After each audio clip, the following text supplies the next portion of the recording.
Greetings from the Asian Development Bank Institute in Tokyo, Japan. This ADBI-ADB webinar on COVID-19 impacts on Asian micro, small, and medium-sized enterprises and households, part of the 53rd ADB Annual Meeting seminar series, will begin momentarily. A quick reminder, this webinar will be streamed live, photographed, and recorded.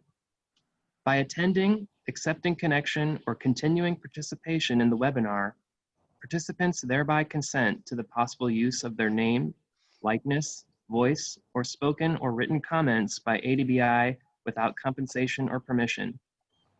In addition, you are kindly requested to keep your microphone and video off during the presentations and until further notice.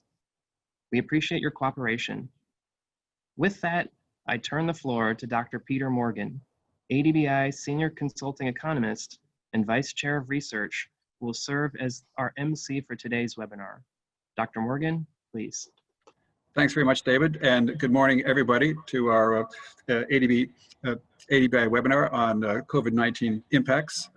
We're delighted to have you all here this morning.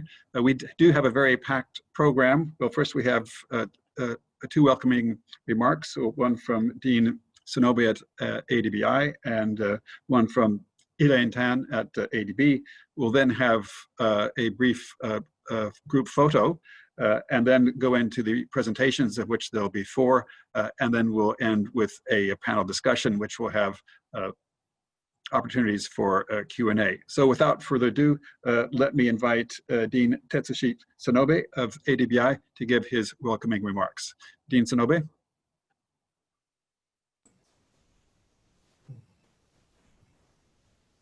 Thank you, Dr. Peter Morgan.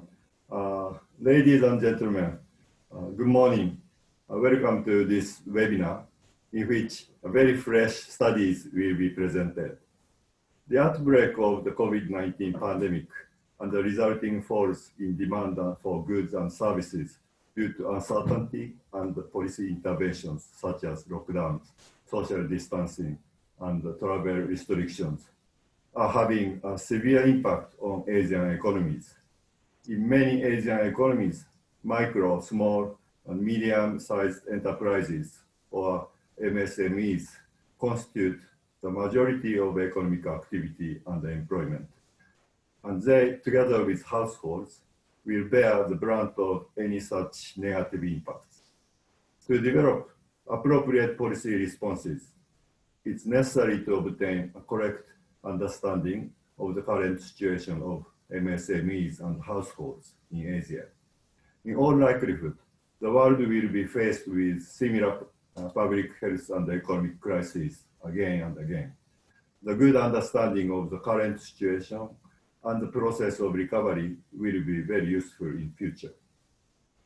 In conjunction with the 53rd ADB Annual Meeting, this ADB-ADBI webinar will assess COVID-19's impacts on developing Asia.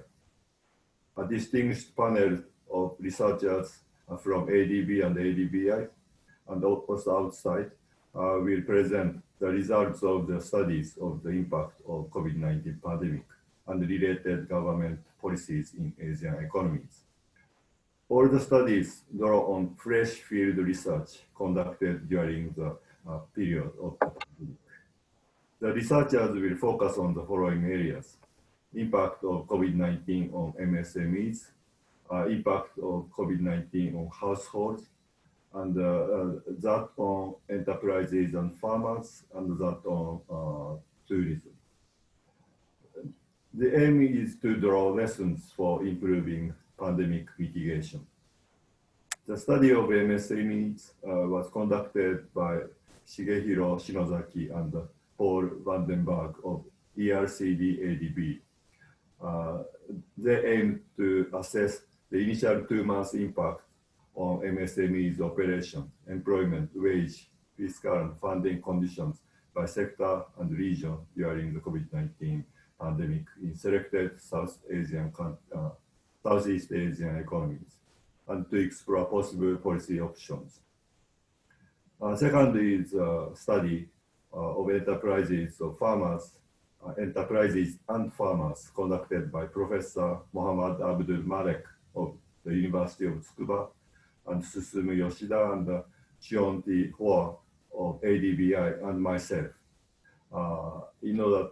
This study covers both a small and medium enterprise survey and in some of the Asian countries, and also a survey of rural households in Bangladesh.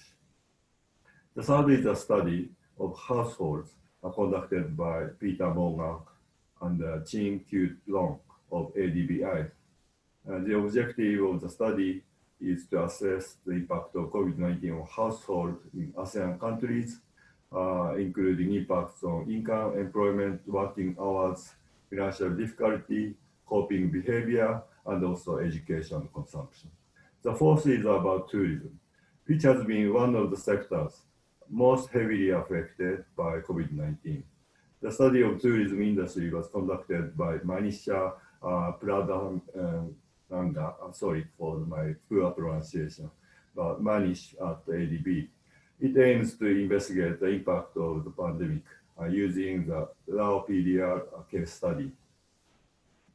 The presentations of these studies will be followed by a panel discussion on the subject of policies to support MSMEs facing COVID-19 impacts.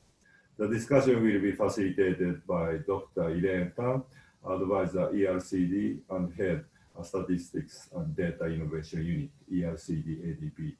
The panelists include Dr. Naoko Nemoto of ADBI, Dr. Mario Lamberte, a team leader, Respond Project, UPPAF, Diliman, Philippines, and Ms. Annie Norfolk Bido, Policy Analysis, South Asia and Southeast Asia Division, Global Relations Secretariat, OECD. I hope to have very informative presentations and fruitful discussion this morning. Without further ado, I would like to invite, I should go back to Peter. Over to you, Peter. Okay, thanks very much, Dean Sonobe. Now I'd like to invite Elaine Tan of ADB to also give welcoming remarks. Thank you, Chair. Sonobe Sensei, distinguished colleagues. This side event on the economic impact of the COVID-19 pandemic is very timely. The economic devastation of the pandemic is already very clear.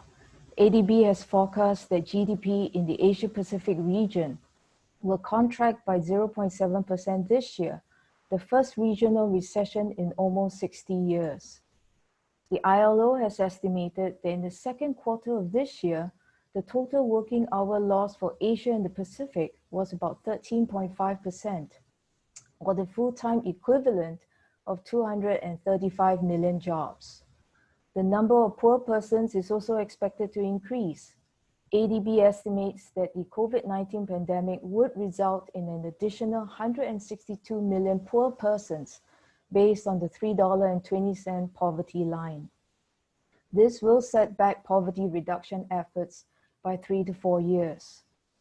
Among the worst hit groups will be micro, small, and medium-sized enterprises, or MSMEs.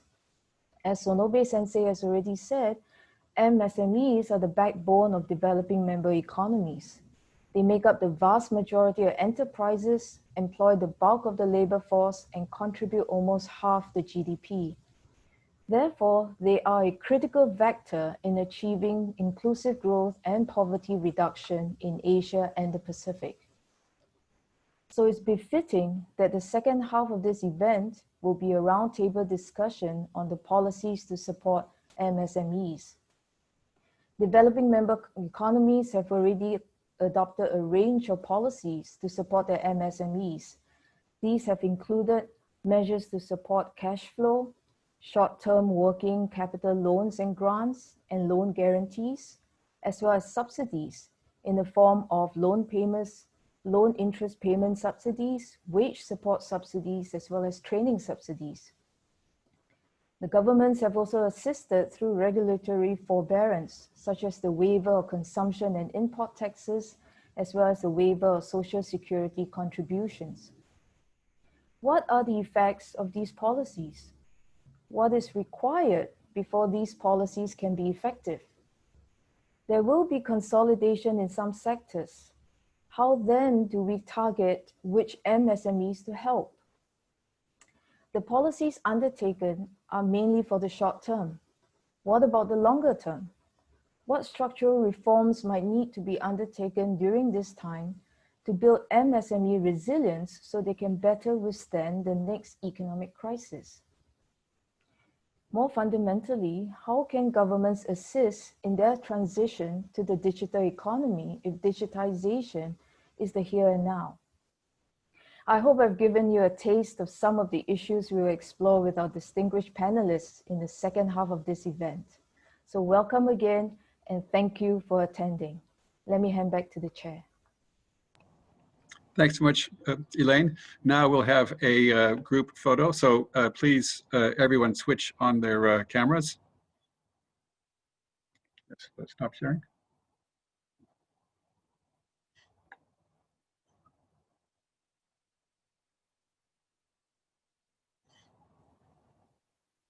So everyone smile.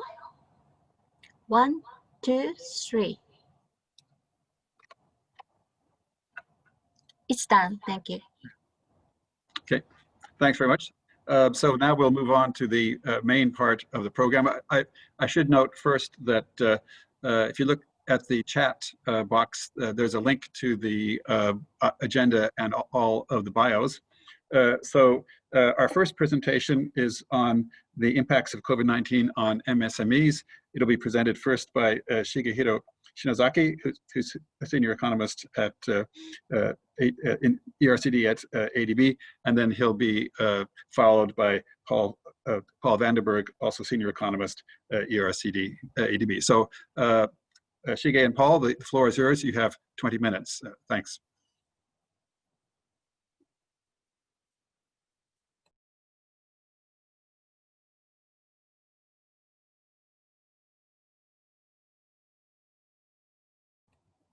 Shige, you're still muted.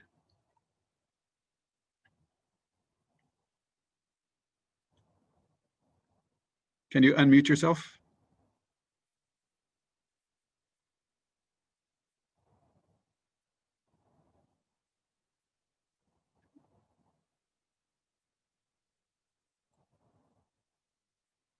I think. Hello, can you hear me? Okay, yes, now. Yes, Can fine. you hear me? Okay.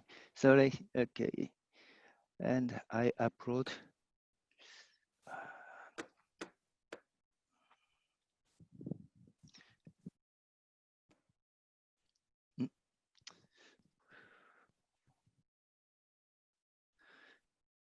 Can you see my presentation? Yes, we can. Thank you.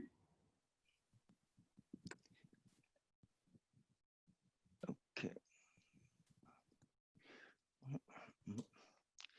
From my ends, I cannot move this. There's something trouble.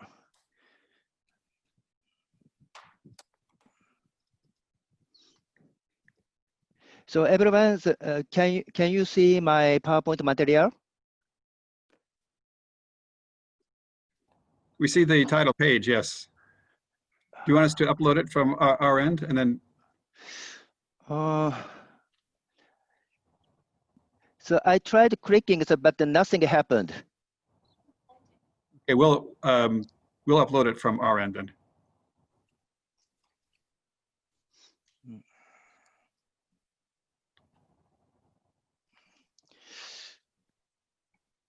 Happened.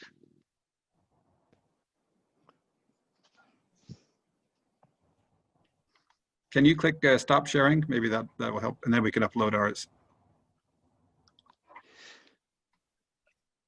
But okay. Something animation included in my slides. So I would like to control my slide. Well, is it okay? Well, we've got yours up here now, so I'm not sure if how that will work. But just tell us when you want the next slide. No. So very detailed animation included. So then this I try to upload by myself. Well, I think we need to move ahead. Sorry. Okay. So just please go back to this first slide, please. Okay, so because something technical troubles happened, sorry for that. So good morning. So thank you very much for this opportunity to talk about the key findings from the rapid MSME surveys we conducted during April and May in Indonesia, Lao PDR, Philippines, and Thailand. So this survey's results will be published as a special chapters of the forthcoming Asia Small and Medium-Sized Enterprise Monitor 2020 edition. So today, I'd like to highlight the main findings shortly. Then after my presentation, my colleague Paul Vandenberg will discuss shortly about the ongoing government assistance program. So next, please. Next, please. Okay, so we've seen that the governments of observed countries have already implemented several assistance projects for households and businesses in response to COVID-19, which includes tax relief, debt restructuring, and soft loans for MSMEs. So MSMEs are typically the fragile entities against external shocks, such as financial crisis, disasters, and forced changes in business environment like one brought by COVID-19 pandemic. So it is very crucial for the government to understand their real conditions to set right policy measures. So the main objective of our study is to assess the initial 2 months impact on MSME operations during the COVID-19 pandemic and to explore the possible policy options to support the government's evidence-based policy making for rescuing affected MSMEs. So next, please. Next, please. Okay. So for this study, we conducted online surveys through ADB's Facebook channels and by using networks of SME agencies, line ministries, and also chambers of commerce in 4 countries. So we referred to 15th of March as a reference date of the pandemic and defined MSMEs by using the employment threshold set by national laws and regulations. The studies provide descriptive analysis based on unweighted data because of lacking base data on existing sampling frame. So we collected the total 3,831 complete samples from Indonesia, Lao PDR, Philippines, and Thailand. So detailed analysis by firm size and by sector will be demonstrated in the forthcoming special chapter of the Asia SME Monitor 2020. So next, please. Okay, so this slide shows country comparison on MSME's business environment after the COVID-19 outbreak. So as you see the left-hand side, we saw immediate shutdown of business in the majority of MSMEs in the Philippines and the Lao PDR. So please click one.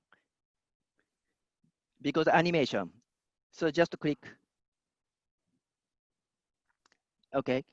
So I will instruct you to click for animation. Okay. Just hold on.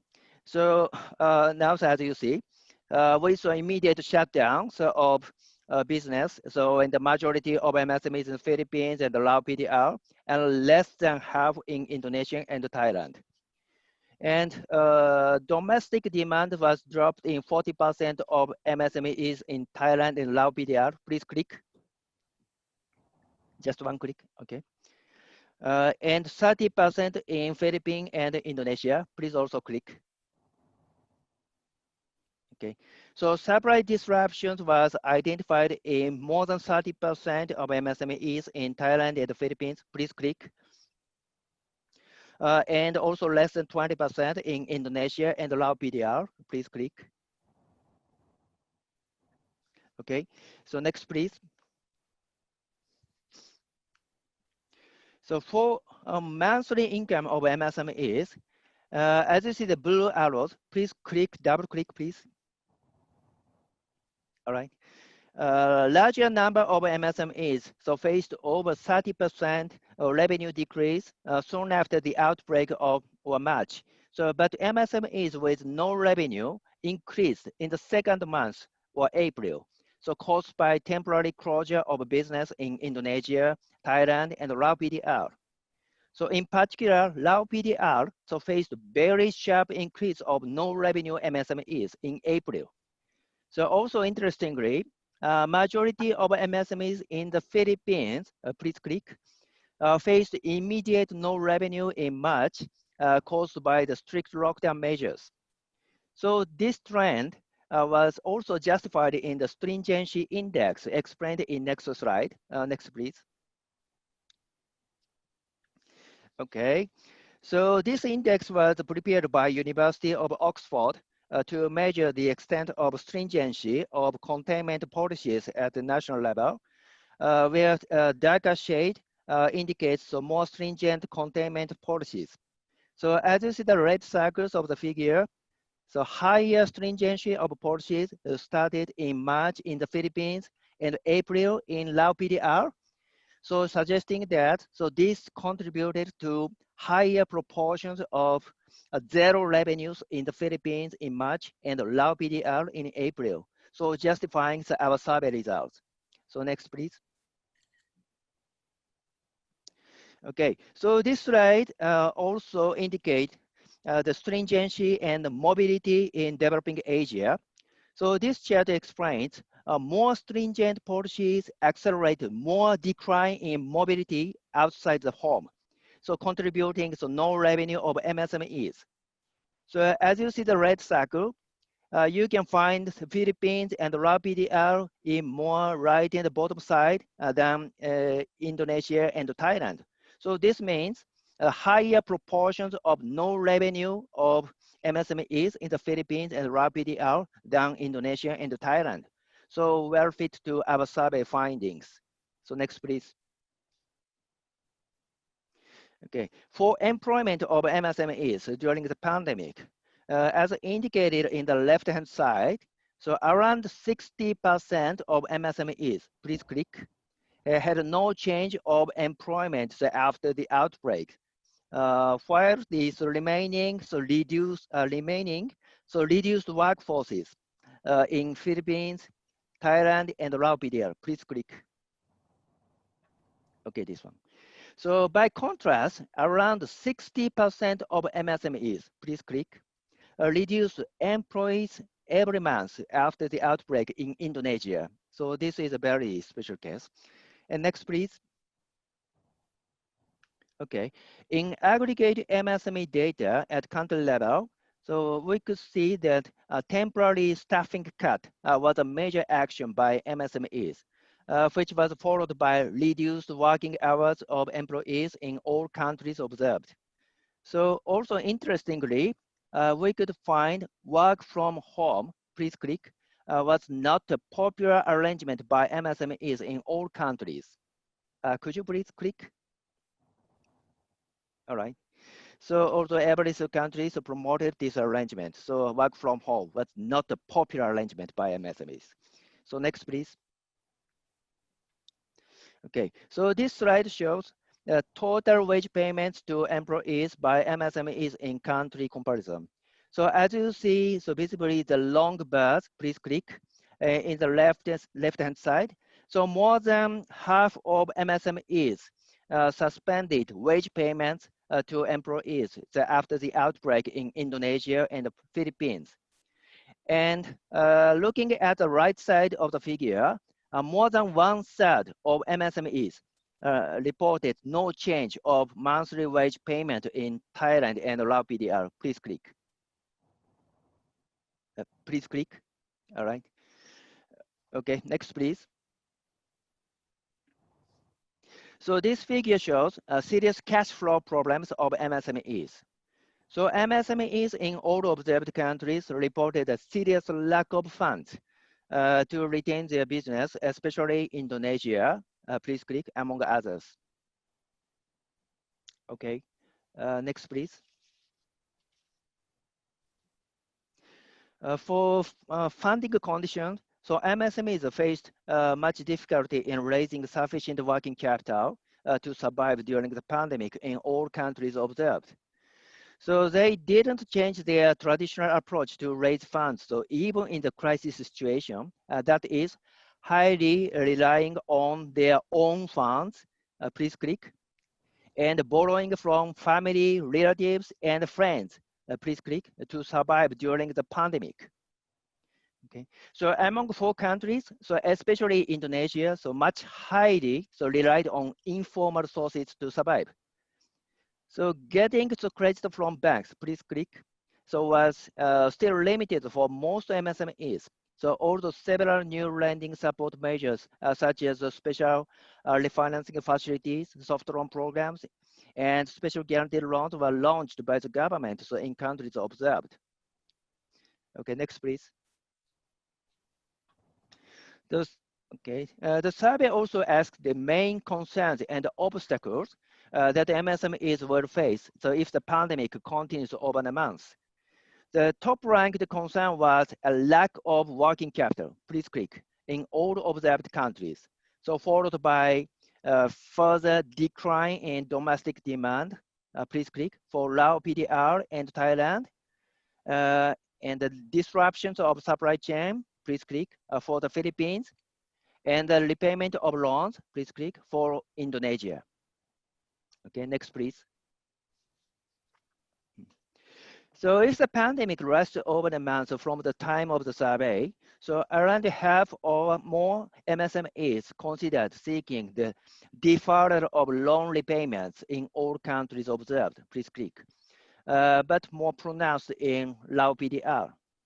So more than half of MSMEs desire the deferred tax payments, please click, in the Philippines and Lao PDR. So near half of MSMEs considered further layoffs and wage cuts, please click, so of employees in Thailand. So, and 1/5 of MSMEs considered applying bankruptcy in Indonesia, please click. So this is the largest shares among other countries. Okay, next please. All right, among 21 options of policy measures, we identified that so most MSMEs strongly desired financial support measures from the government in all countries observed. So as a clear message from MSMEs, more than 90% of them desired 0 interest rate and collateral-free loans, please click, across all countries observed. And subsidies, cash transfer, and grants, please click, was the second ranked in Indonesia, the Philippines, and Thailand. Okay, next please. Okay, so based on the survey findings I discussed here, I'd like to raise 7 points for policy implications to support MSMEs in observed countries in response to COVID-19.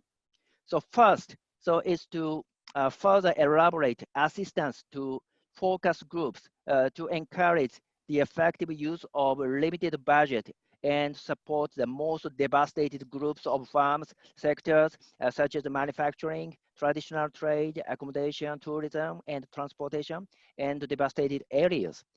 The government already addressed this point in the assistance packages, but if the pandemic is prolonged further, more detailed allocation of budget to focus groups devastated by COVID-19 is required. Okay. Second is to adapt the phase approach so that the government can flexibly redesign policy support measures. So this approach is very important given this uncertain environment of containing this COVID-19. Third is to adapt differentiated policy measures by farm size. So given the different time horizon that COVID-19 impact appears among micro, small, and medium farms with distinctive coping abilities. And fourth is to promote assistance to work from home and business shift to digital transactions, given that work from home is not an alternative work arrangement for most MSMEs, and that their traditional business requires the physical contact. So which includes the enhanced skill training for MSME owners and employees. So fifth is to strengthen this dissemination of government support programs, so especially financial support to effectively reach out to target beneficiaries given that most MSMEs still rely on informal sources for fundraising. And 6 is to address both business and employment retention for MSME support. So addressing the more specific farm size, like migrant small farms and priority industries like manufacturing. And the last one is to periodically monitor MSME business conditions to fine-tune the government policy support directions. So where we of ADB can support DMC government through follow-up MSME surveys.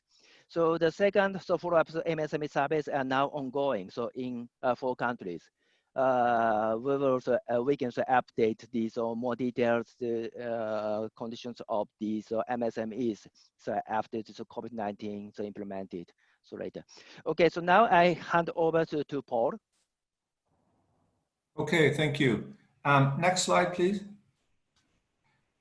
Right, so, you know, Shige did a wonderful job of collecting information and data on SMEs, in particular, the specific policy and programs that SMEs might desire. And I thought it might be useful to sort of look at what they want and see whether the policies that governments have been producing and providing match up. So we looked at the top 6 programs desired by MSMEs from Shige's study. And then we looked at, we tried to look as much as possible, this is not always easy, at the various policies that governments have come up with and to see whether they make a match. So next slide, please. So we've got them listed there. There's actually 7 listed because I think about 3 or 4 of the policies, all of the 4 countries listed it as one of their top policies, and but other countries differed. So we have more than 6 there.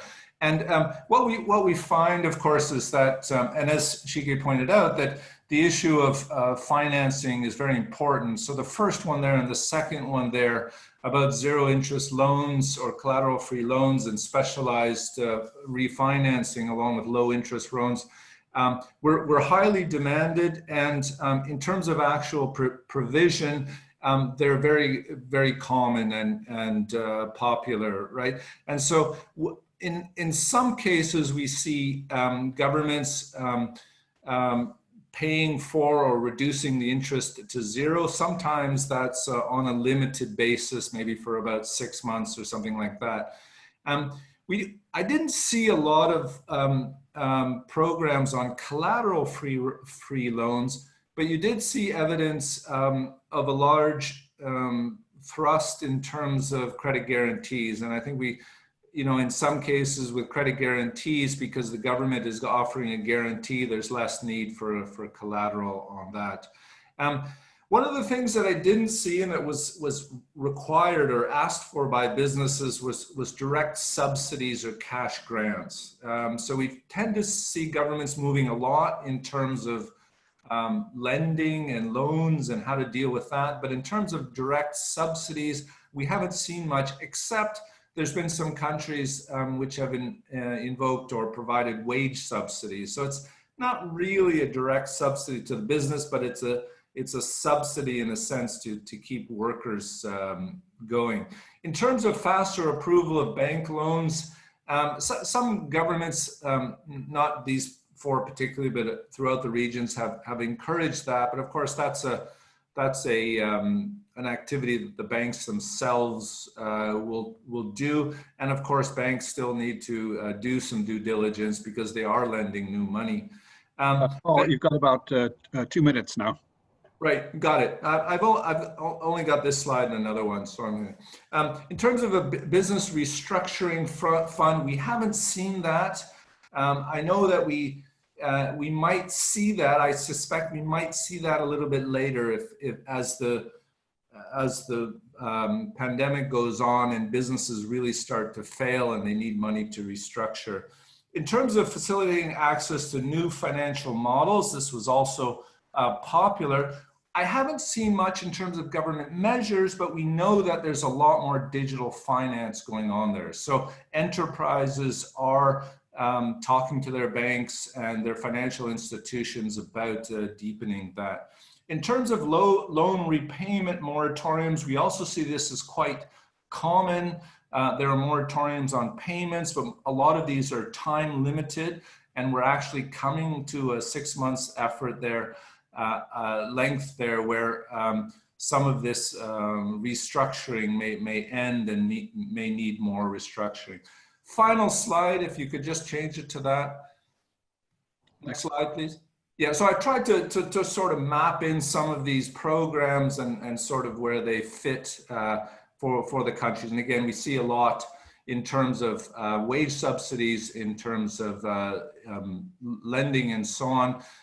The other thing that is popular but was not so popular in the survey was deferments on taxes, and that's been used by a lot of governments. Final slide is our end slide. Thank you very much. Okay, Paul and Shige, thanks very much for a very comprehensive presentation. Our next presenter is Dean Tetsushi Sonobe of ADBI. He'll be talking about impacts of COVID-19 on enterprises and farmers. So Dean Sonobe, the floor is yours. 20 minutes, please. Would you like to share your presentation, or should we share it from here?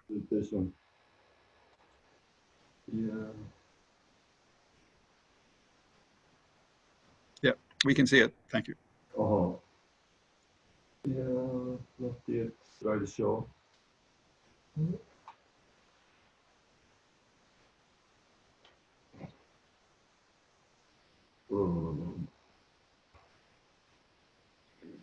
Not yet slideshow. Not yet. No. Maybe try again.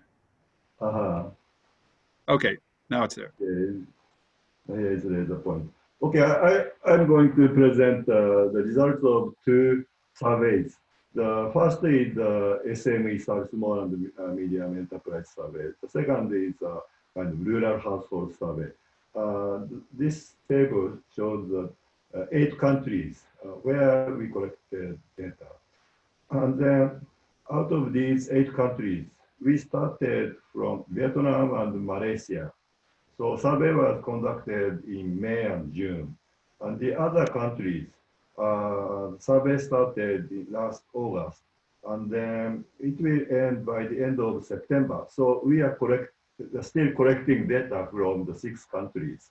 So this is just very preliminary result.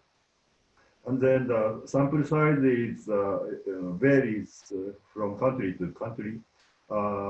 Maybe smallest is 200, and then the largest sample size is 450 or so, or may grow to 500.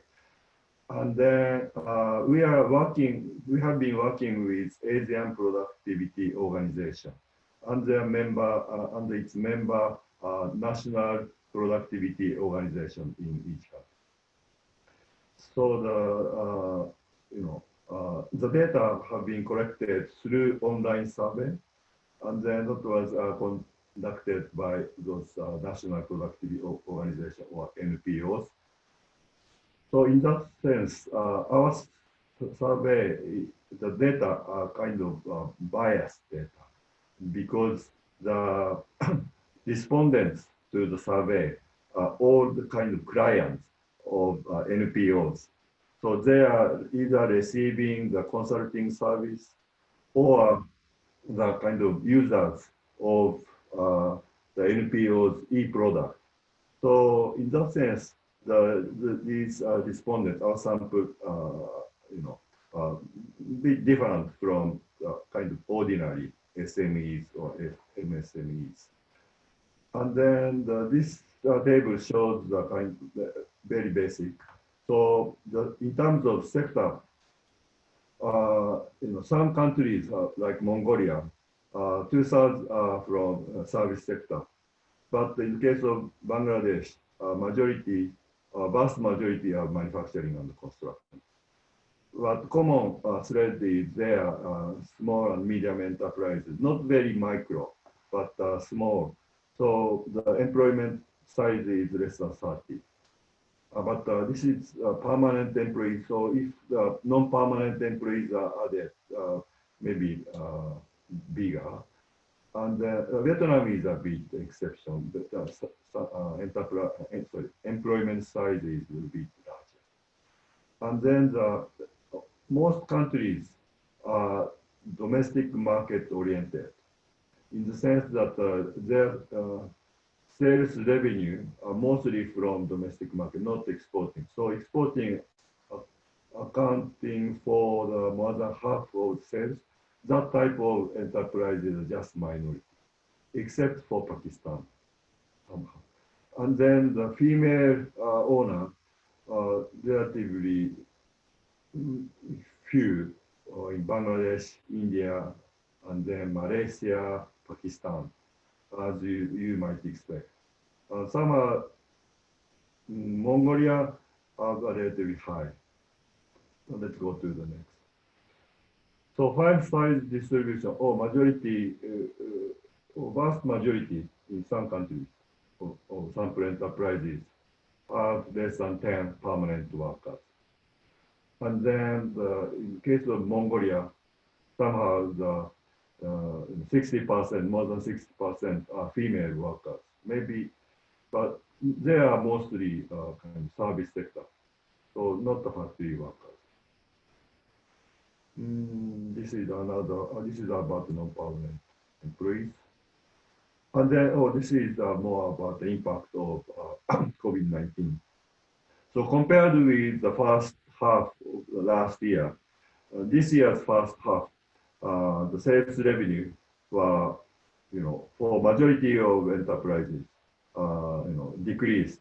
And then maybe more than 20% to 40% of the sample enterprises are experiencing the, big decrease in sales revenue, more than 40%. But there are some firms which say their sales revenue remain the same or even slightly larger. And then very interestingly, their expected sales revenue, in some countries like Indonesia and Vietnam, majority of sample enterprises are saying that they expect positive growth in sales revenue. Very interesting is this very optimistic people in Indonesia. So almost 80% says they will have positive sales growth, while the more than 40% have been experiencing the big decrease in sales revenue past half of the year. But Bangladesh and Malaysia are more, pessimistic about the future.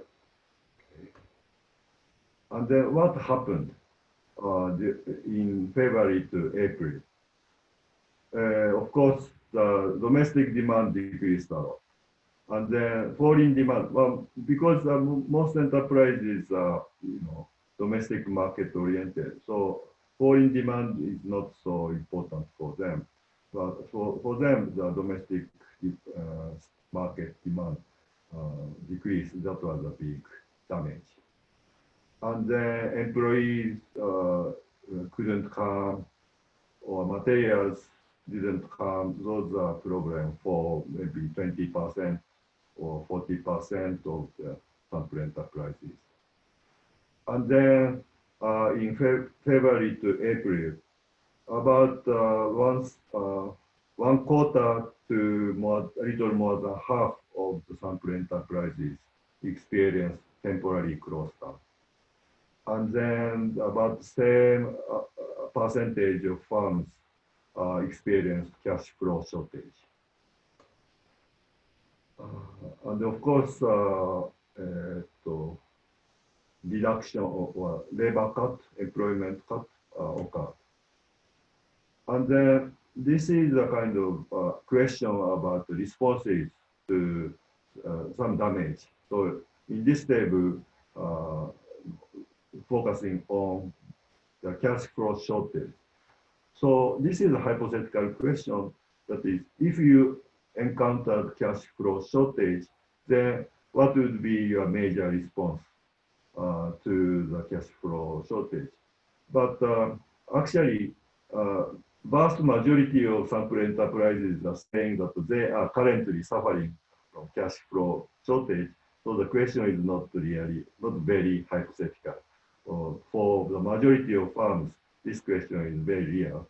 And then they say that they will borrow from commercial banks. Yeah, so depending on country, the percentage are very different from just 12.29% to 64.2%. Yeah, Indonesia, enterprise side, employment side, very small. Vietnam are much larger. So that's maybe reason why this differs in terms of loans from banks. And then the microfinance is not so popular except for Bangladesh, which is the kind of origin of microfinance. Maybe that's the reason why Bangladesh has high percentage.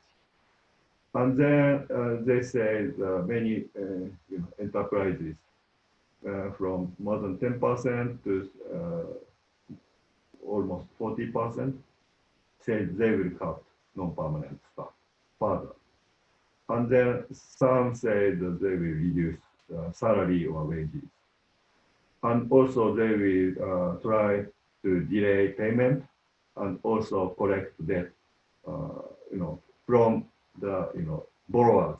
They are both lenders and borrowers. That's why they try to collect money from their borrowers. And then what kind of government support they want?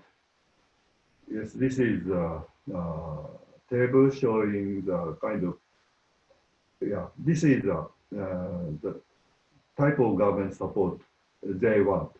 And the first three columns is about the situation. Depending on country, the vast majority of the firms say they know what kind of assistance to SMEs their government is providing. But in case of Mongolia, less than 1/3 know what policy packages are available for them. And then there are many say that they haven't received any assistance from the government.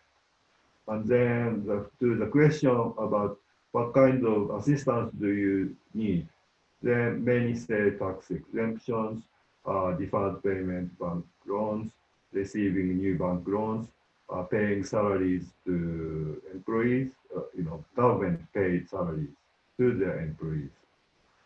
But Indonesia enterprises say, very few of them say they need these types of government assistance. This may be consistent with their optimism about the future.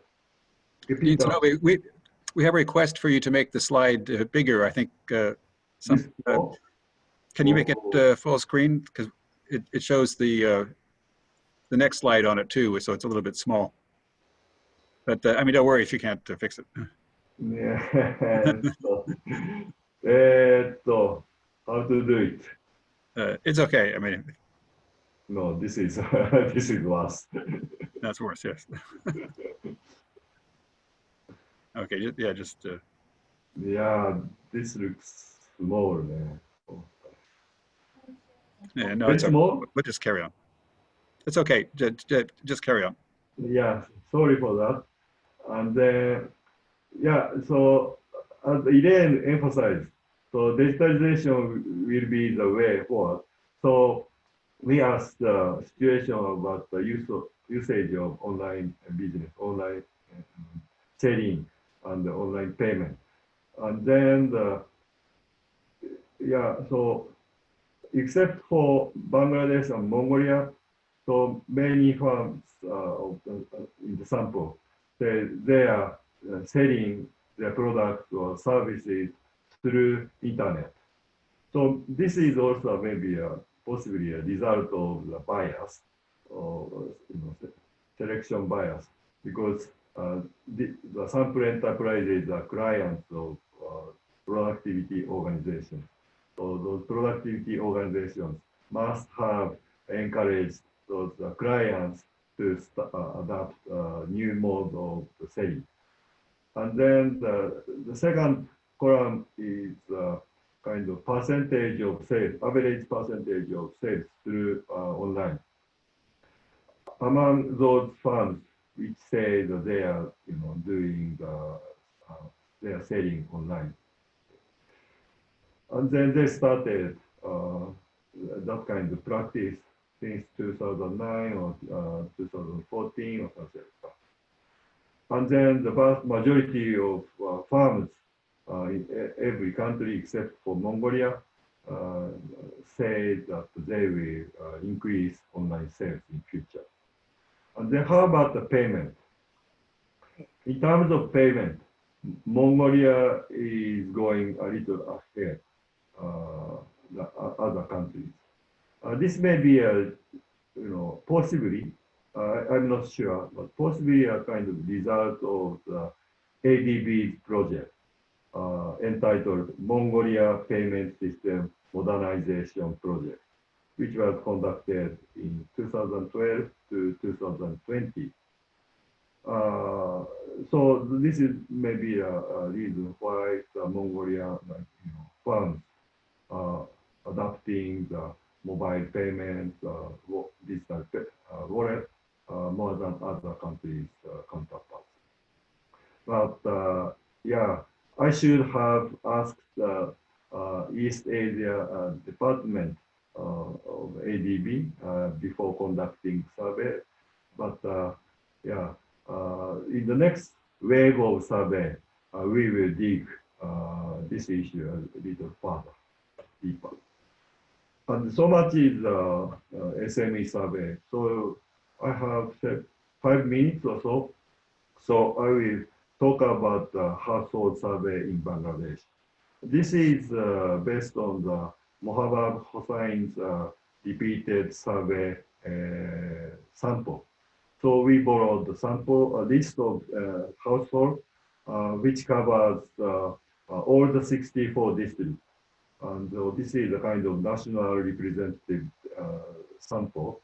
And then we asked social consult, which is a kind of related, Black-related data collection company. And then they conducted a telephone survey.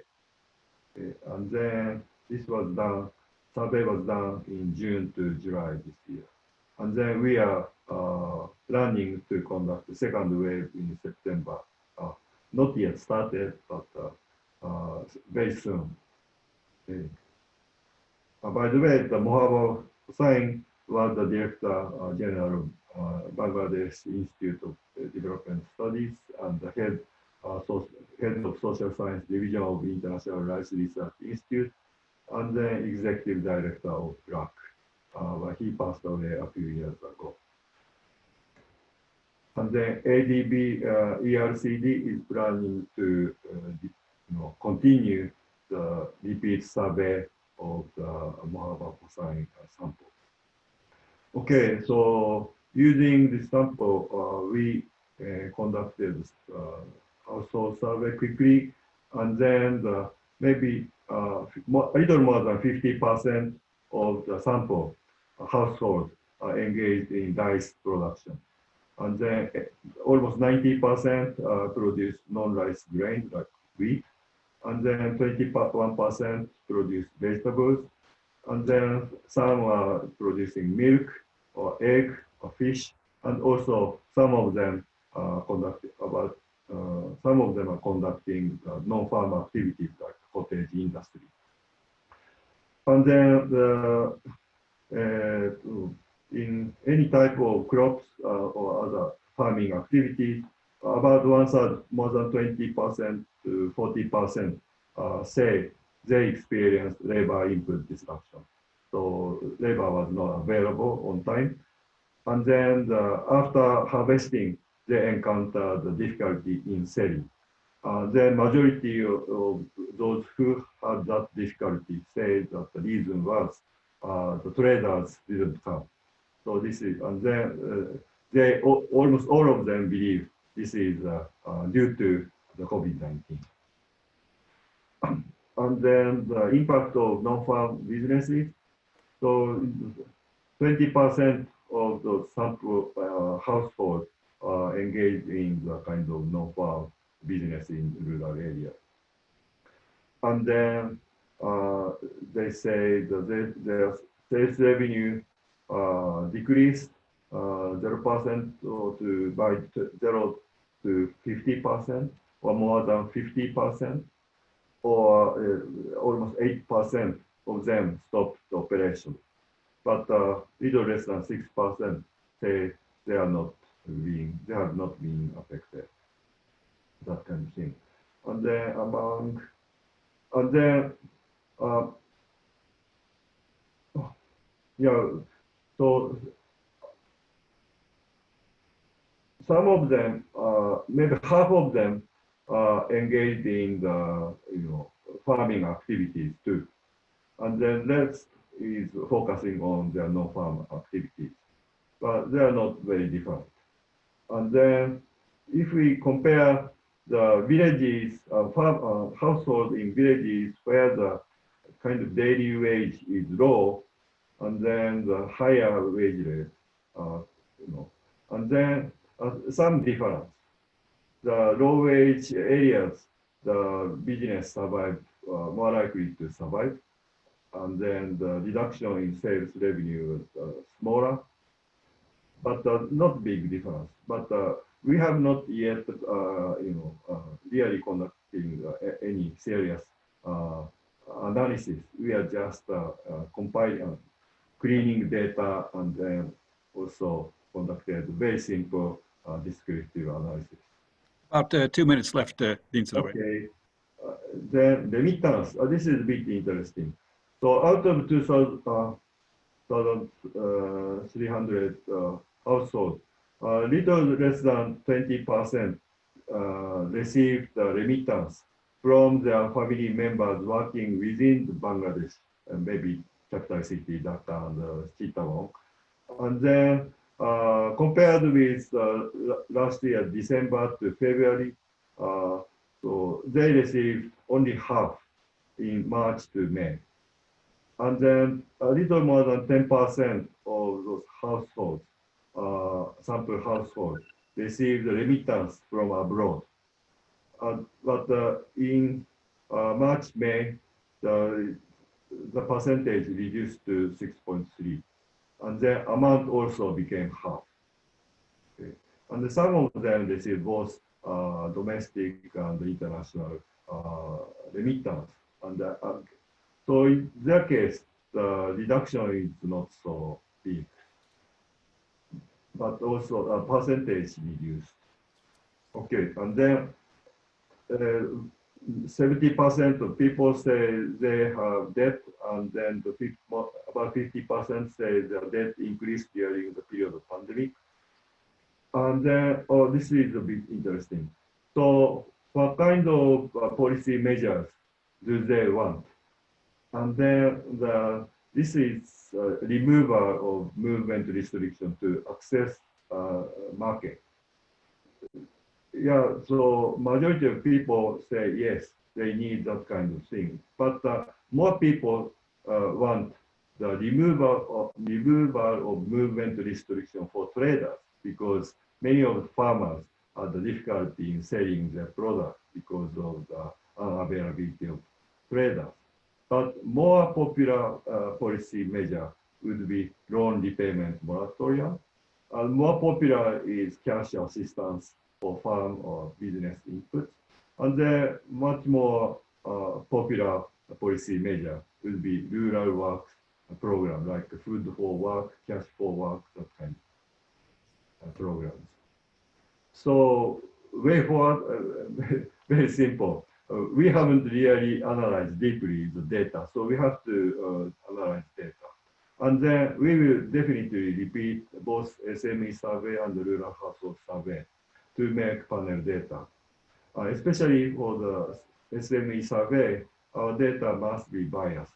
So the making panel data and then the work on differences or changes over time will be definitely important. And then also by repeating survey, we will be able to trace the process of building back better. And then, yeah, we will analyze currently available one-time cross-section data more deeply. Okay, so yeah, I should stop here. Thank you very much. Okay, thanks very much again for very comprehensive discussion. I was particularly interested in some of the information on online business and also use of fintech. So I am the next presenter. I'll be talking about impacts of COVID-19 on households. So let me share my screen here.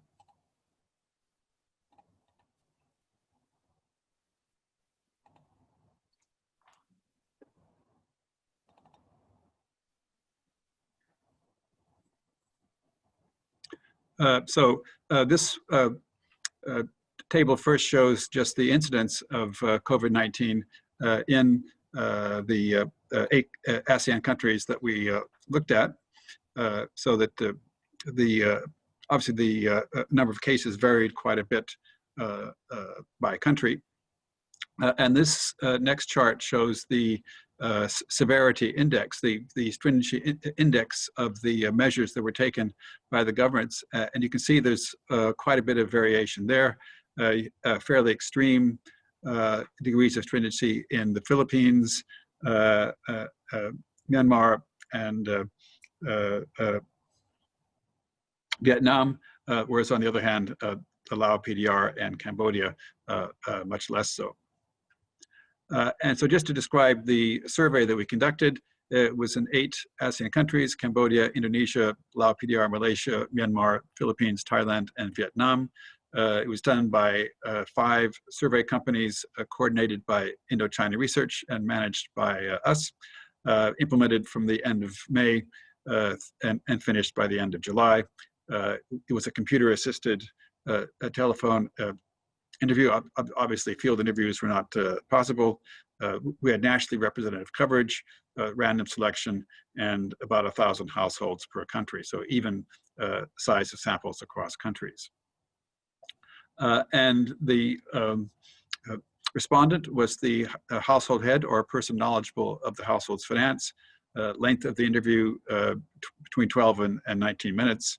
The questionnaire collected information on household characteristics, urban versus rural, the gender, age, education of the household head, and then the household size, income level and income changes due to COVID-19, employment status and job working hour losses due to COVID-19, coping strategies and expenditure strategies, particularly if those households experienced financial difficulties, and impacts on children's education. So this shows the samples, the breakdown by urban, rural, and also by the 6 income groups. Now, so going on to the impacts, this first shows the change in total household income, and the rightmost column shows the overall total for all 8 countries, and you can see that roughly 73% showed some decline in income, and the biggest decline, or the most common decline, was in the area of 26 to 50%. So quite significant declines, and we can see that typically that degree of decline of 26 to 50% was most common in almost all of the countries. Malaysia fared relatively well. Almost half of the households showed no drop in income. And this shows the income change by type of income, so that, again, if we look at the decrease of 26 to 50%, which is the purple bar, that was relatively common in all the households all the types of income that show declines, but it's notable that the biggest declines were in the household self-employed category. And this shows the breakdown of households showing declining income by income source. And you can see that it was particularly the household, business, and self-employed, which overall had the most common declines, although they were widespread across all income types. And looking at the employment distribution, it varies. So we have either worked in agricultural fishery, worked in household business, factories, or as seasonal workers. There's quite a bit of divergence by country there. And looking at the job loss and workload reductions, Philippines fared worse. Fully 74% of households showed had at least one person who lost their job or experienced a workload reduction. And I think that is consistent with the information about the relative stringency of the policies adopted in the Philippines. Whereas the least declines were shown in Cambodia and Lao PDR. And again, not coincidentally, those ones had relatively less stringent policies. And this shows the breakdown of the types of work reductions. So overall, only about 9% actually had job losses, that is permanent job losses. Most of the others had reductions in working hours or temporary job losses. And going on to financial difficulty and coping behavior, if you look at the rightmost column, 56% of all households experienced some financial difficulty, although again, there was quite a bit of a diversity of experience by country, and the countries with the largest share of households experiencing difficulties were Indonesia and the Philippines. And this shows the duration of the resources that households had if they had a loss of income, so that the blue bar is resources to cover less than 2 weeks of expenditures. The red bar is between 2 weeks and 1 month. And you can see that fully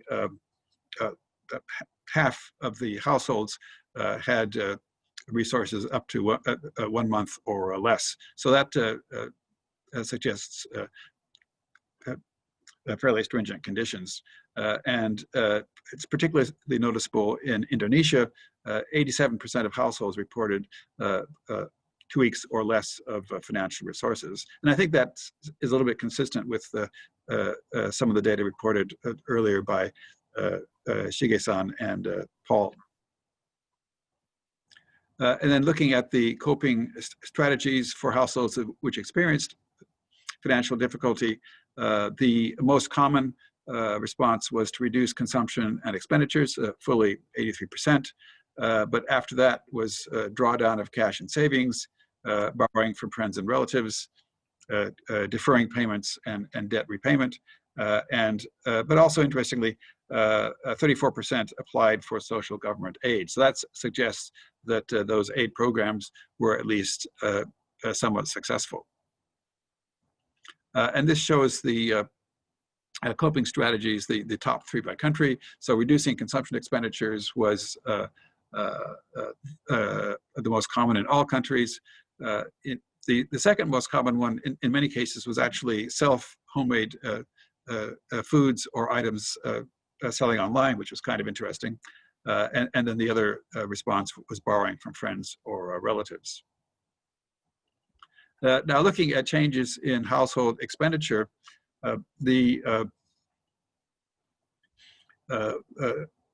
interestingly, the blue bar actually represents an increase in consumption, and whereas the red bar is consumption being unchanged. So only about less than 40% of households actually reported a reduction in consumption overall. So that's interesting because it's a much smaller share of declines than for those seeing a decline in income.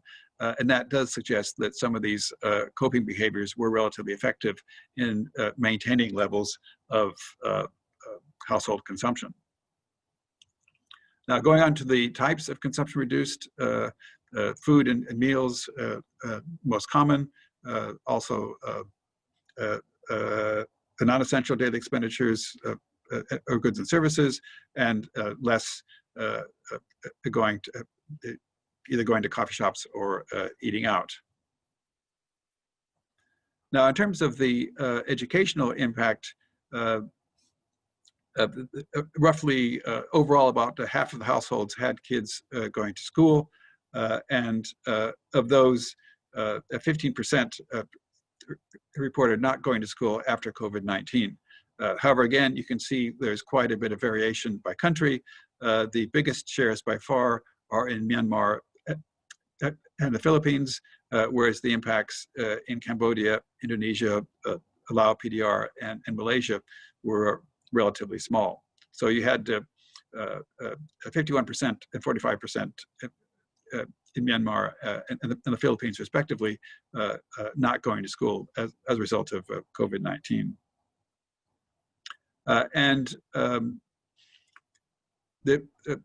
We also asked about the availability of online courses for kids not going to school, and quite a few countries did offer online courses. You can see that the overall average was 62%, and those countries with relatively high percentages included Cambodia, Indonesia, Malaysia, Thailand, and Vietnam, whereas on the other hand, you had very low ratios for the Laos, PDR, and Myanmar.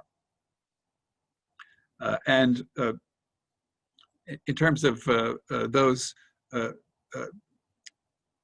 where online education was offered, if you look at the percentage of those who attended, the blue bar shows no attendance at all, and the red bar shows a little only. So about 27% of households did not participate in the online learning, or else participated only slightly, and those were most common in Philippines, Thailand, and Myanmar. So even though online education was offered, it was not necessarily taken advantage of.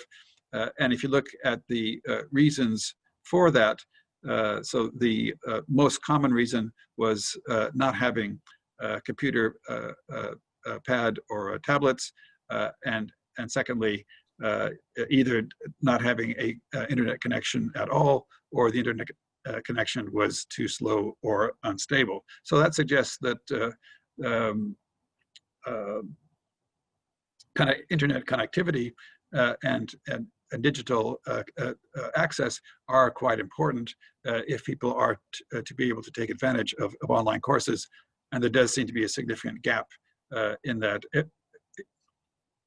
area, which I think needs to be addressed by policymakers going forward. So this next slide just summarizes some of the policy responses. So in many cases, they were quite large. For example, Indonesia, about with the stimulus about 4.4% of GDP, Malaysia about 4.3% of GDP, and Philippines about 3.1% of GDP, and Thailand about 9.6%, and finally Vietnam 3.6%. So quite a variety of measures there. So in conclusion, just to summarize the results overall, all countries experienced significant declines in income and employment, although there were significant variations by country. Nearly 3/4 of households experienced declining income, and the most common degree of income was about 25 to 50%. Income from all sources declined, but that of household, enterprise, and self-employment fell the most. And about 1/3 of households had at least one person who lost their job or had reduced workload. Nearly half of households experienced financial difficulties. Some of them, especially in the case of Indonesia, could only afford to buy sufficient basic necessities for 1 or 2 weeks. And income was supplemented by cash drawdowns, delayed payments, and government aid programs. Consumption also fell, but significantly less than income. So that suggests that it was covered partly by the supplementary funding strategies and the coping strategies, so that as a result, about 1/3 had to reduce food consumption. And this, again, as I mentioned, suggests that government aid programs were at least partly effective. And then finally, about 15% of children stopped going to school, especially in Myanmar and the Philippines. Many students in other countries were able to use online classes, but a significant percentage, about 27% overall, could not fully participate due to weak, insufficient internet connections and lack of digital devices. So I think, again, as I mentioned, that this is a key area for policy intervention going forward. So let me stop there. Thanks very much. And then our next presenter is Manisha Pradhananga from ERCD at ADB. She's going to talk about the impact of COVID-19 on tourism. So Manisha, the floor is yours. 20 minutes, please. Thank you, Peter. Good morning, everyone from Manila. Great to be here, albeit virtually. Siju-san, could you please? Yes, thank you. So today I'll be discussing the impact of COVID-19 on tourism sector using the case of Lao PDR. This will be based on findings of 2 rounds of surveys that we conducted, one in 2019 pre-COVID and one in 2020. Next, please. So these numbers basically show the importance of tourism in Asia Pacific. In 2019, tourism contributed to about 12.6% of GDP and created about 40.6 million jobs. Asia Pacific was a very popular destination for tourists worldwide, second only to Europe, accounting for about 1/4 of arrivals and 30% of international receipts. Asia was also a very important source of tourists. About 1/3 of all tourists originated in Asia Pacific. In particular, People's Republic of China was the world's top supplier of international tourists and also a top source of tourism spending. Before COVID, tourism in Asia Pacific showed very strong growth of about 7% growth in arrivals in 2018. Next, please. Due to the nature of the crisis, tourism is one of the worst affected sectors. According to United Nations World Tourism Organization, worldwide arrivals could decline by up to 78% in 2020, which would put 115 million jobs at risk. Asia Pacific is the worst affected region in the world. The left chart here shows the steep drop in arrivals in 2020. This data only goes up to May, and arrivals had already dropped by 60% compared to the year before. The chart on the right shows arrivals for some countries, Asian countries. Again, you see the steep drop in arrivals until April. And from April, in several countries, arrivals are basically at 0 due to border closure. Next, please. The next couple of slides will provide you with a snapshot of tourism in Lao PDR before COVID-19. The first chart here shows that tourism was booming in Lao before COVID. In about a decade or 11 years, arrivals more than doubled from about 2 million to 4.8 million in 2019. The second chart shows the origin of tourists to Lao. Regional tourists made up a bulk of the arrivals. The definition of regional we use here is from the Lao Ministry of Information, Culture and Tourism. So it basically includes its neighboring countries of Cambodia, Myanmar, China, Thailand, and Vietnam. If you look at arrivals from Asia Pacific, that would make up about 94% of arrivals, and ASEAN would account for 66.8%. Thailand is the most important source market, about 45% of all arrivals. The contribution of tourism to the economy was about 4.6% of GDP.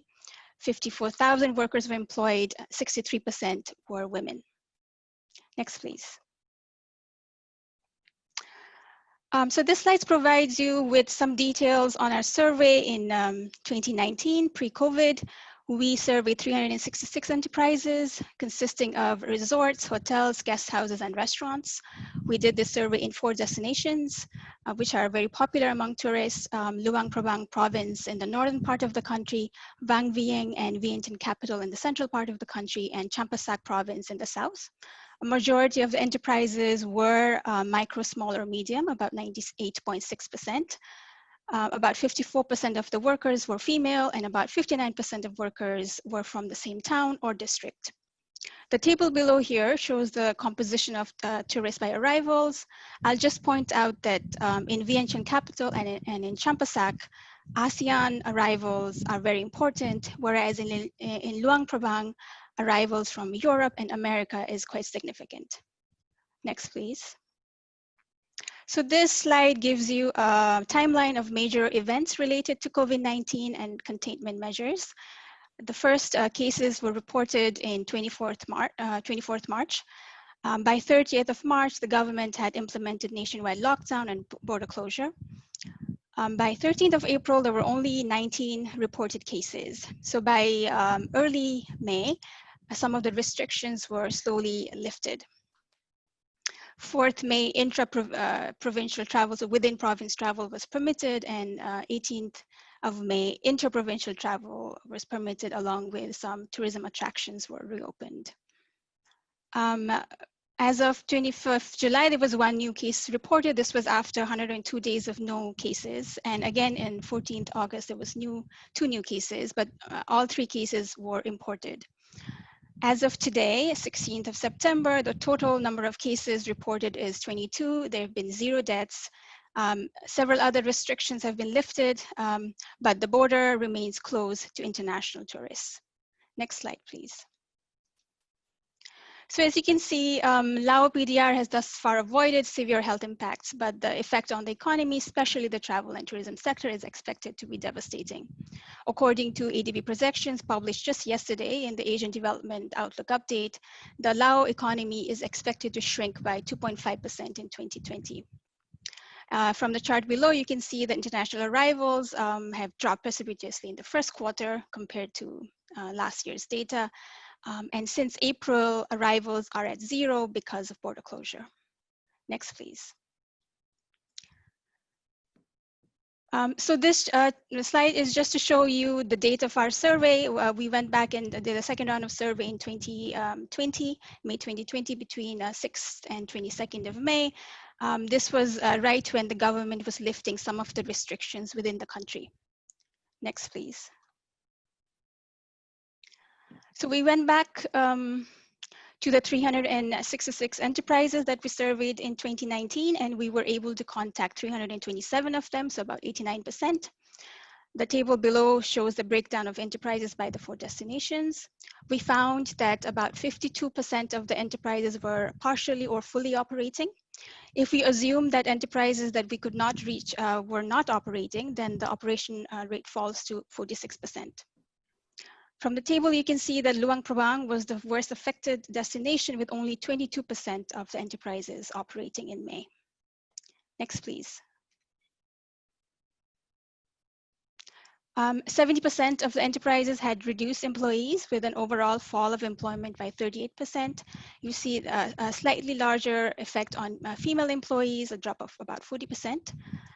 In Luang Prabang and Vang Vieng, there has been a significant drop in employment, with about 83% of enterprises reducing workers, with a reduction of more than 50%. We also found that about 59% of employees were on reduced pay. Next, please. We asked the enterprises about their major concerns and obstacles they faced during this period. 79% said they were worried about decline in domestic and foreign tourists, and they were also concerned about lack of working capital.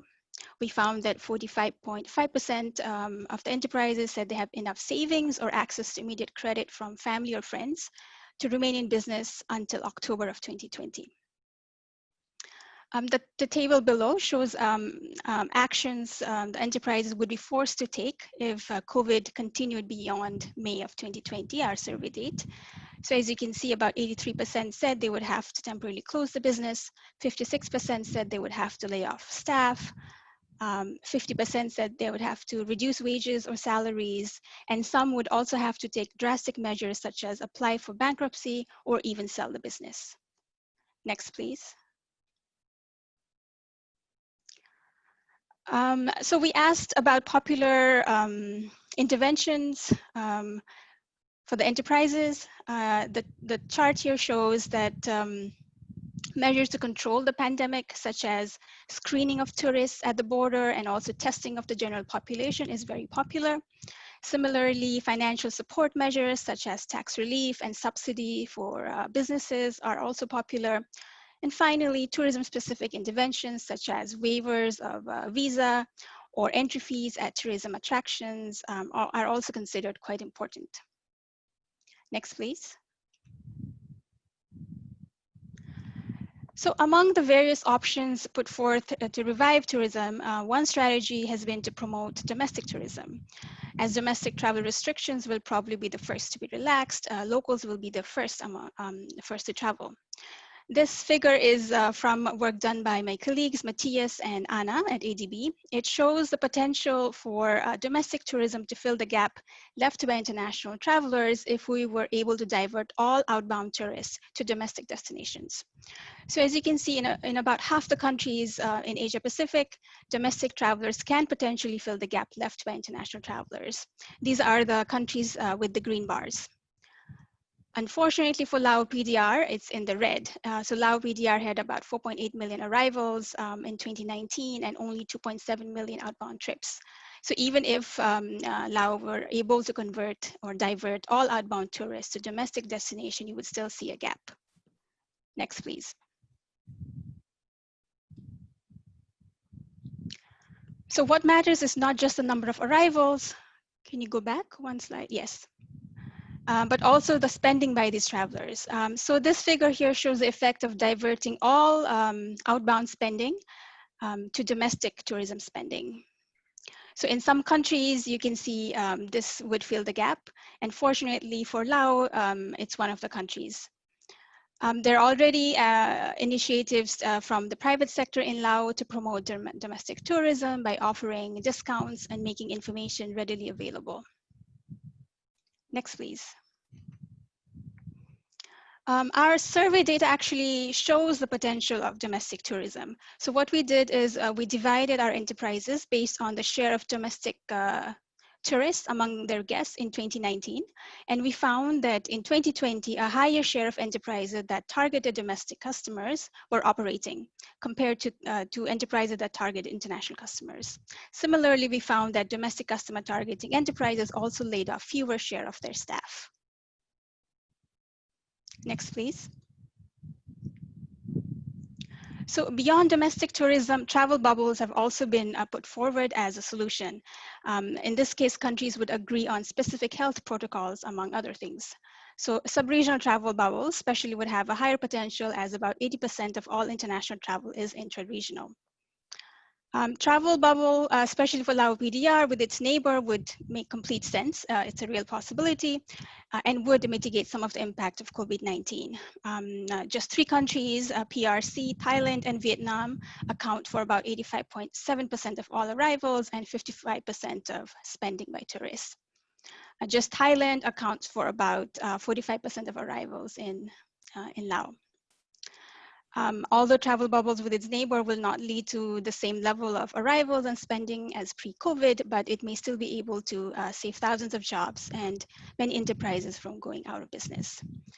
Travel bubbles have their own challenges. They are difficult to prepare and maintain, but with cooperation and coordination, they could be viable. Next, please. So this is my concluding slide. So looking forward, tourism will remain an important sector in Asia and Pacific. Tourism services are generally labor intensive and they have low barriers to entry. So tourism has the potential to provide employment opportunities for locals, including women and other disadvantaged groups. But in the short term, tourism needs assistance. The priority, of course, should be to control COVID-19, but also to provide assistance to enterprises and workers to sustain jobs and livelihood. In the short to medium run, domestic tourism is expected to lead recovery with travel bubbles to follow. But both of these are contingent on transparent health and safety protocols and a clear communication strategy to build trust and confidence among travelers. That's all from me. Thank you.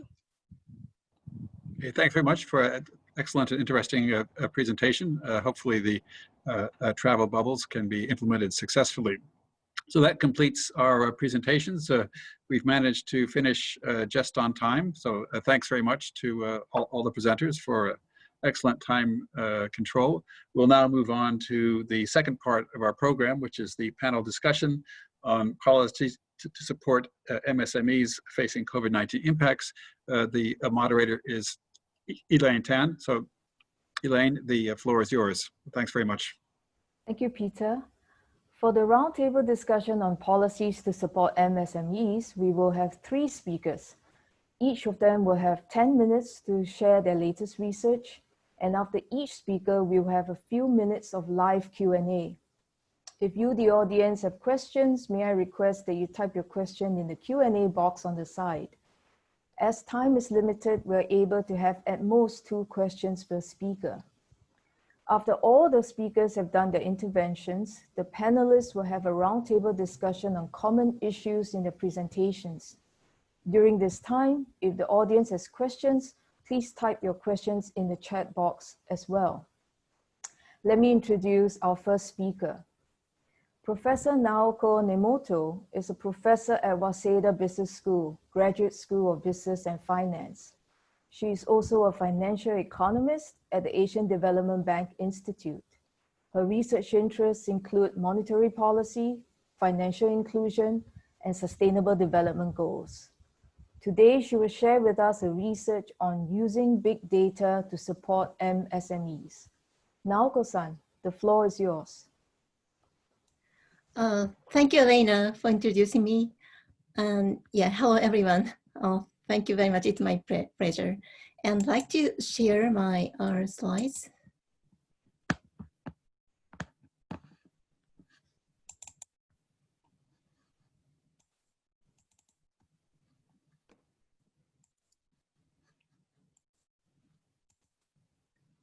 Can you see the slides? Yeah, so let's start. Yeah, I will probably focus on Japan's experience. It's a little bit different from Asian emerging countries, but I hope there are some lessons from this. And outlined our first business and funding of Japanese SME based on bank account information. And second, Japan's achievements and challenges. And third is policy recommendations.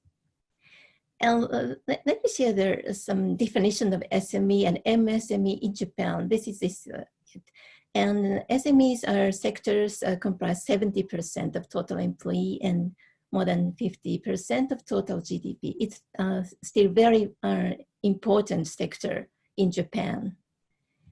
And this time I'd like to use the bank account informations.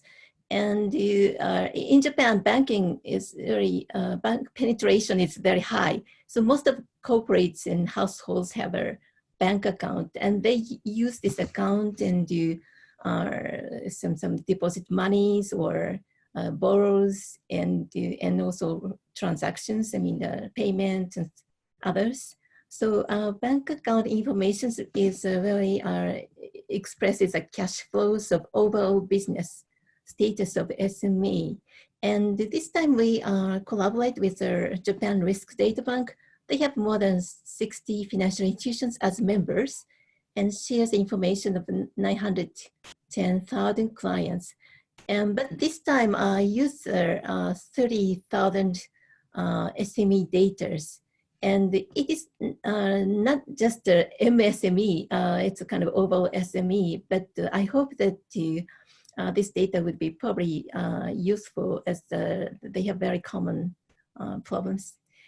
And this is some data of the cash flow of SME. And in Japan, operating income of SME declined by 92% in the second quarter of 2000, and it is the largest drop in their history. However, the data shows that business cash flow, net cash flow improved in May. And the reason is this is business inflows, and inflows declined in May. And Japan had a state of emergency from April to May. However, the government's grants and employment subsidies boosted the supported the cash inflows. And according to OECD Facebook survey conducted in June, Japan ranks the second in terms of the share of corporate receiving the government grants. So I think that's really helped some reduction, mitigate reducing sales. And also another thing is business cash out also declined in May. It is because the government ordered the suspension of taxes and social insurance premiums. And also they asked the utility company to waive their charges, and also asked the real estate companies to grace the rents. So that very helped the cash position of SME. And this orange color is the borrowing of corporates, and borrowings increased in May. And as a payment restrained, their deposit increased. So their cash flow positions showed improvement. And this is some example of that how local government accelerated the subsidies, and Wako cities subsidized quickly using lines. Line is a communication application in Japan. It has 70 million users and quite popular in Japan. So the one good thing is that SMEs can use this line, and they just attach the picture of their applications, and also certification is done very quickly. However, this is just one case, and overall Japan's IT process is quite slow or less advanced. And this is the difference of their cash flows. The one character of COVID-19 crisis is it has very different impact on their industries, and business net cash flows deteriorated in tourism, passenger transportation, and restaurants in May, even if the government gave their grants. However, some cash flows stable in manufacturing and freight transportations, because many people bought some things using Amazon or some online, and so there's a lot of deliveries that really supported the freight industries. And another thing is using the bank account information, we can see the cash flows of some companies, and even if the company is in the very troubled industries, some companies increase their revenue. Some other speakers pointed out, and this one case is a souvenir shop. A local souvenir shop, they really had a hard hit because no travelers, but they explored their sales tools. Sales routes in the general merchandiser or online shops, and they continue to increase their sales. So that information would be some hint for the other corporations. And this is the status of the corporate deposits, so business cash flow doesn't include the interest payments or borrowing from banks. And for those industries who suffered a lot, the tourism, restaurants, they really increased the corporate deposit because they got their loans from their government banks or private banks. And in Japan, government financial institutions provided special loans with no interest, no collateral, and long-term. And this is quite generous. It is the first time in the history. And in the 5 years, they corporate don't have to pay no interest and no principals. And these loans increased to 30% in the 4 months. That's quite very sharp increase. And also private banks, this is a growth of private bank loans increased by 8.5% in the second quarter. And in the United States, banks tightened their lending standards, but in Japan, that's quite constant. And there are two things. One is the government provided guarantees for the private loans. And another is a central bank funded private banks that finance SME in favorable terms. And in Japan, there's a negative interest rates. However, Bank of Japan gave a special interest to the banks which funded SME. So that gives a great incentive for banks. And also third, financial service agencies encouraged banks to take action such as reducing interest rates and delaying repayments. So that's really worked to ease monetary conditions. And unemployment has been kept very low in Japan. It rose from 2.5% to 2.8%, but compared to USA or others, it's quite low. And bankruptcies remains same level as the last year. However, I can say the recovery is very fragile because it's supported by government and banks. Naoko-san, Yeah. sorry to interrupt. You have 5 minutes more? Over. Oh, okay, thank you. Yes, yeah.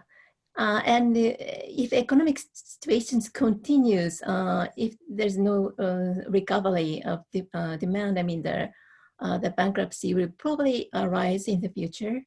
And according to the Shoko research company, in August, about 8% of SMEs seriously considering to close their businesses. And this is the kind of last one of my policy recommendations. I think Japan's case it really worked to reduce their unemployment. However, the government had spent a lot of money. I mean, Japan's GDPs, Japan's government debt to GDPs were 238% in 2019, and according to IMF, it will rise to 268% in 2020. So very big rise. And beside this point, I mean, there is some another problems because this support, I mean, it is leaving inefficient companies and preventing the proper movement of the labor force. And in case of some government banks loans, I mean, I see the news that some companies use government loans with no interest and made their equity investment or property investment. That caused some bubbles. And in the future, we really need the following assistance. One is more specific assistance. I mean, already some in terms of fund availability, we have done a lot, but some SMEs really need to change their business models. Yeah, as in the first panels, I mean, for instance, tourism, they need to change their target. And so more assistance for special purpose is necessary, especially the IT investments and remote work or child cares. I mean, many MSMEs owners is a female, and they very suffer from some situation that the child is not accepted by the child cares or something. And third is providing capitals. I mean, I think Paul pointed out public fund is important, and Japan is probably in this phase, and because SMEs which is highly leveraged, they cannot get additional finance if the economy recovers. So they probably need some capital to ensure business. And the finances works, I think, for some companies. And the securities token offering is another source of their capitals, which is still at the very early stage in Japan. STO is a type of public offering in which tokenized digital securities. And it is not different from ICO. I mean, it applies for legal systems and backed by real assets. However, in Japan, it is very still early stage. And I also like to stress that big data is important. I mean, I introduced a bank account information, but there could be some other big data. I mean, they're accumulated that are mobile operators or search engines. So that could maybe work to verify the effectiveness of policies. And lastly, let me just to comment on the public fund scheme. I'm also engaged in this. Okay, very quickly, please. Okay. Yes, it's a kind of public fund in cooperation with financial institutions. They inject capital in SMEs, and they provide their consulting services, and also they help the SME to restructure their existing loans. So many hospitals, for instance, using, and yeah, so that's about it. Thank you very much for your attention. Thank you, Naoko-san. There is a question on the chat box, and Ricky Lee would like you to do a comparison between more developed member countries to help us find a solution or strategy in combating COVID-19 pandemic. Japan is, of course, a more developed member country. To what extent can the Japanese government's policies be applied to the developing member countries? Over. Mm-hmm. Yeah, I think, yeah, as I agree with Paul that some providing finance is good, and also providing grants for the government, giving grants and subsidies, that has great direct impacts, and providing financial assistance to the government institutions is another effective measures. I think that would be probably common solutions for other countries, but I like to stress that using some new technology, such as some lines or mobile payment services, that would be useful. Thank you very much, Naoko-san. There is a question from Pradhan from Hong Kong. How is the Japanese government, considering restructuring MSME loans post-moratorium period? What combination of write-offs and restructuring, and how can that be applied to different sectors? Over. Yeah, currently I don't think the government has clear policy of restructuring, but they encourage the banks to restructure, forgive some part of loans, and they also provided some fund to inject capital in banks which had some difficulty. That's schemes, but banks are still reluctant to get some public aid from the government. So that's very big issues. But in the futures, I mean, will be I think problem, because private banks increase the loans to SMEs sector, and not all are guaranteed by the government. So they probably face some surge of the bad loans in the future. Yeah. Great, thank you very much, Naoko-san. Thank you.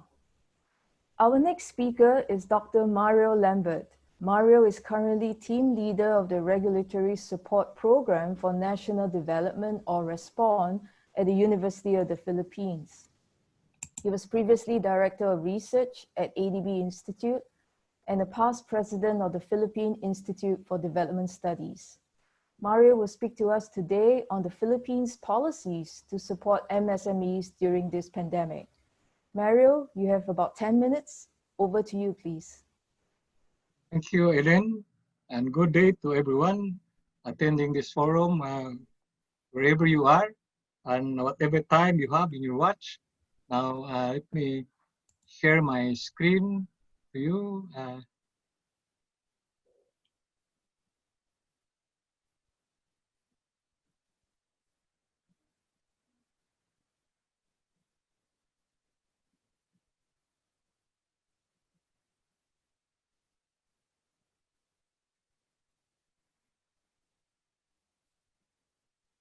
in discussing policies to support MSMEs facing COVID-19 impacts, first I will make general observations, and then I'll go down to concrete examples using Philippine cases.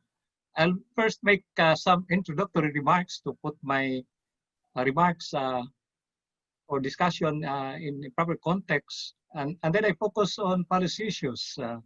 I'll mention only 3: regulatory forbearance, subsidies for SMEs, supporting measures, and I will also discuss coping mechanisms and emerging policy issues. Then I make some concluding remarks. I think our previous speakers have already discussed a lot of this, but I just want to point out the second bullet that the impacts of the COVID-19 on SMEs or MSMEs are different depending on the types of goods they are producing. So those producing essential goods are doing better compared to producing non-essential goods. Now, we've been talking about MSMEs in the past being hooked up in the supply chain, but I think at this point in time, I observed that MSMEs hooked up in the supply chain, which is disrupted, will be worse off during the pandemic and even maybe beyond because of the disruption and destruction of the supply chain. So the awareness of this would prompt policymakers to address this problem.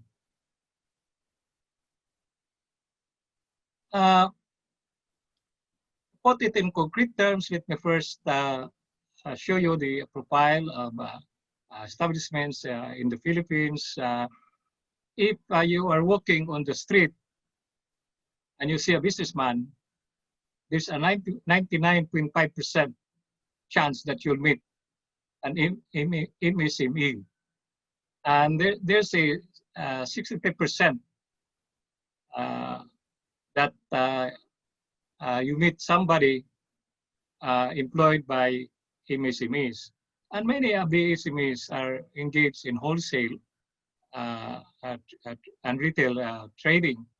And in this business, mobility is so important. So that's why the impact of the crisis is so hard on them.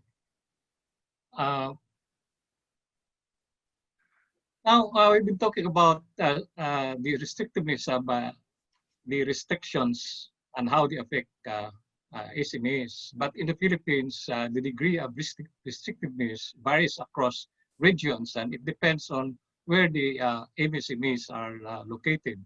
In the Philippines, we have divided the country into 16 administrative regions. And as you can see, most of the SMEs are found in Metro Manila and the surrounding regions like Calabarzon and Central Luzon. And these are the areas that have been experiencing a very restrictive lockdowns during this period, although they've been relaxed, but they still experience a lockdown. So in these areas, you can see the number of cases also very large. In the case of Metro Manila, it's still more than 60%. So that's why I think the government has not yet completely relaxed the lockdown in this region.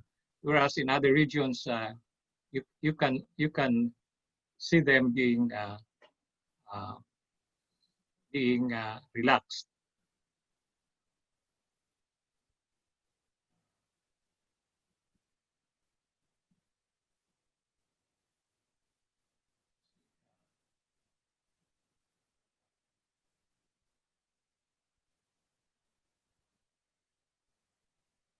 So the lockdown had severe impacts on the economy, and you can see that the GDP growth rate first and second quarter went down, and unemployment rate went up. But what we have noticed is that quite a sizable number of people are moving out of urban centers. And I will come back to this later on when I make my concluding remarks, because this is an important development happening because of the pandemic that's affecting many of the urban centers. Now let me focus on policy issues. First, on regulatory forbearance.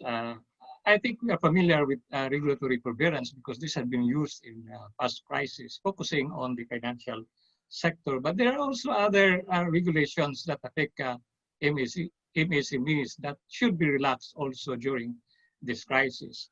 So the rationale for regulatory forbearance is that the present condition that MSMEs and banks facing now are not really due to their own faulty business practices as in the past, but rather they were hit by the virus. So there's a strong reason for instituting regulatory forbearance. Now, we look at the Philippines, exposure of banks to borrowers, quite huge.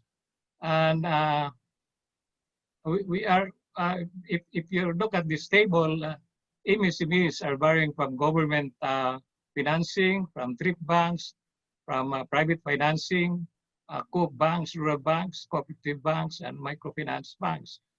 And if this MSMEs subject to lockdown cannot pay their loans, then many of these financial institutions will collapse.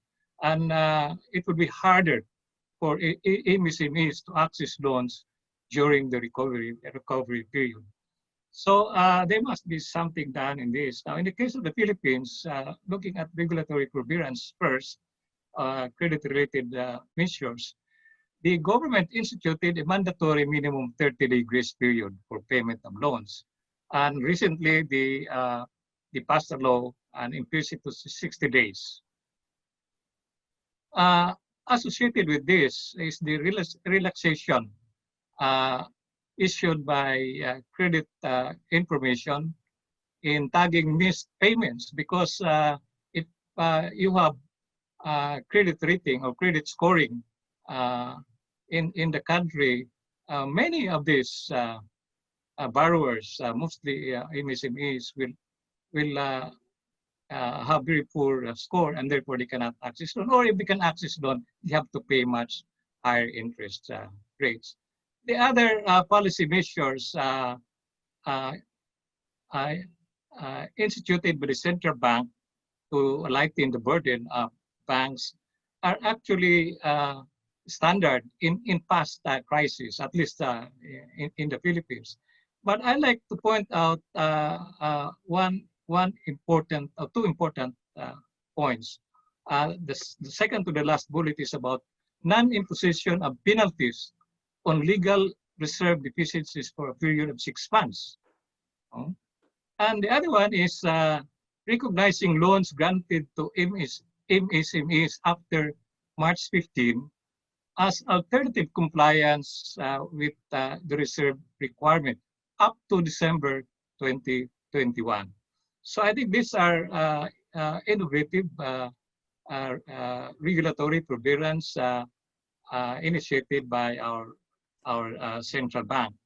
Now, going to non-credit related, we have passed a law moving the deadline and timeline for the submission and filing of documents, taxes, fees, and others while in community quarantine. Then we have 30-day grace period on residential rents. In fact, some mall owners just condone rentals. But in the Philippine context, condonation is not a very popular policy from policymakers' perspective. Maru, And then we have staggered. 5 minutes more. We have staggered payment, and then some cities actually relax the use of tricycle. If you have a license, you can franchise in other cities. You can actually operate just to deliver goods. Now, subsidies, I think the reason for this have been discussed. So I'll just point out a few of the subsidy programs instituted by the government, guarantee programs, soft loans, interest-free, and support to government banks lending to MSMEs. And then there are also indirect subsidies program. And I would just like to point out that even local governments are into this game, but they provide wage subsidies directly to workers so that workers will be kept by companies within their own cities. Now, supporting measures, since we have to move goods from one area to another area, it's important to introduce supporting measures while we follow health protocols. So there's a drop down in demand for goods bought in supermarkets. So now the government has established mobile markets, and they visit villages once a week and so on. And this has become very popular because this does away with the middlemen. And then when it comes to food items or agricultural produce, traceability is not a problem. So this is also a venue where processed goods are sold by producers in other regions. The other one is the supply chain analytics dashboard, because we have to move goods from one to another. And there are a lot of checkpoints. So if initially the trucks or the cargo trucks moving goods from one location to another location experience problems when they pass through checkpoints because mobility was so restricted. So the IATF came up with this supply chain analytics, and there's an application, and if a cargo truck driver encounters problems along the way, then they can use the app to report this, and then this is solved immediately at that point. So it's a real-time reporting of a problem and real-time solving the problem.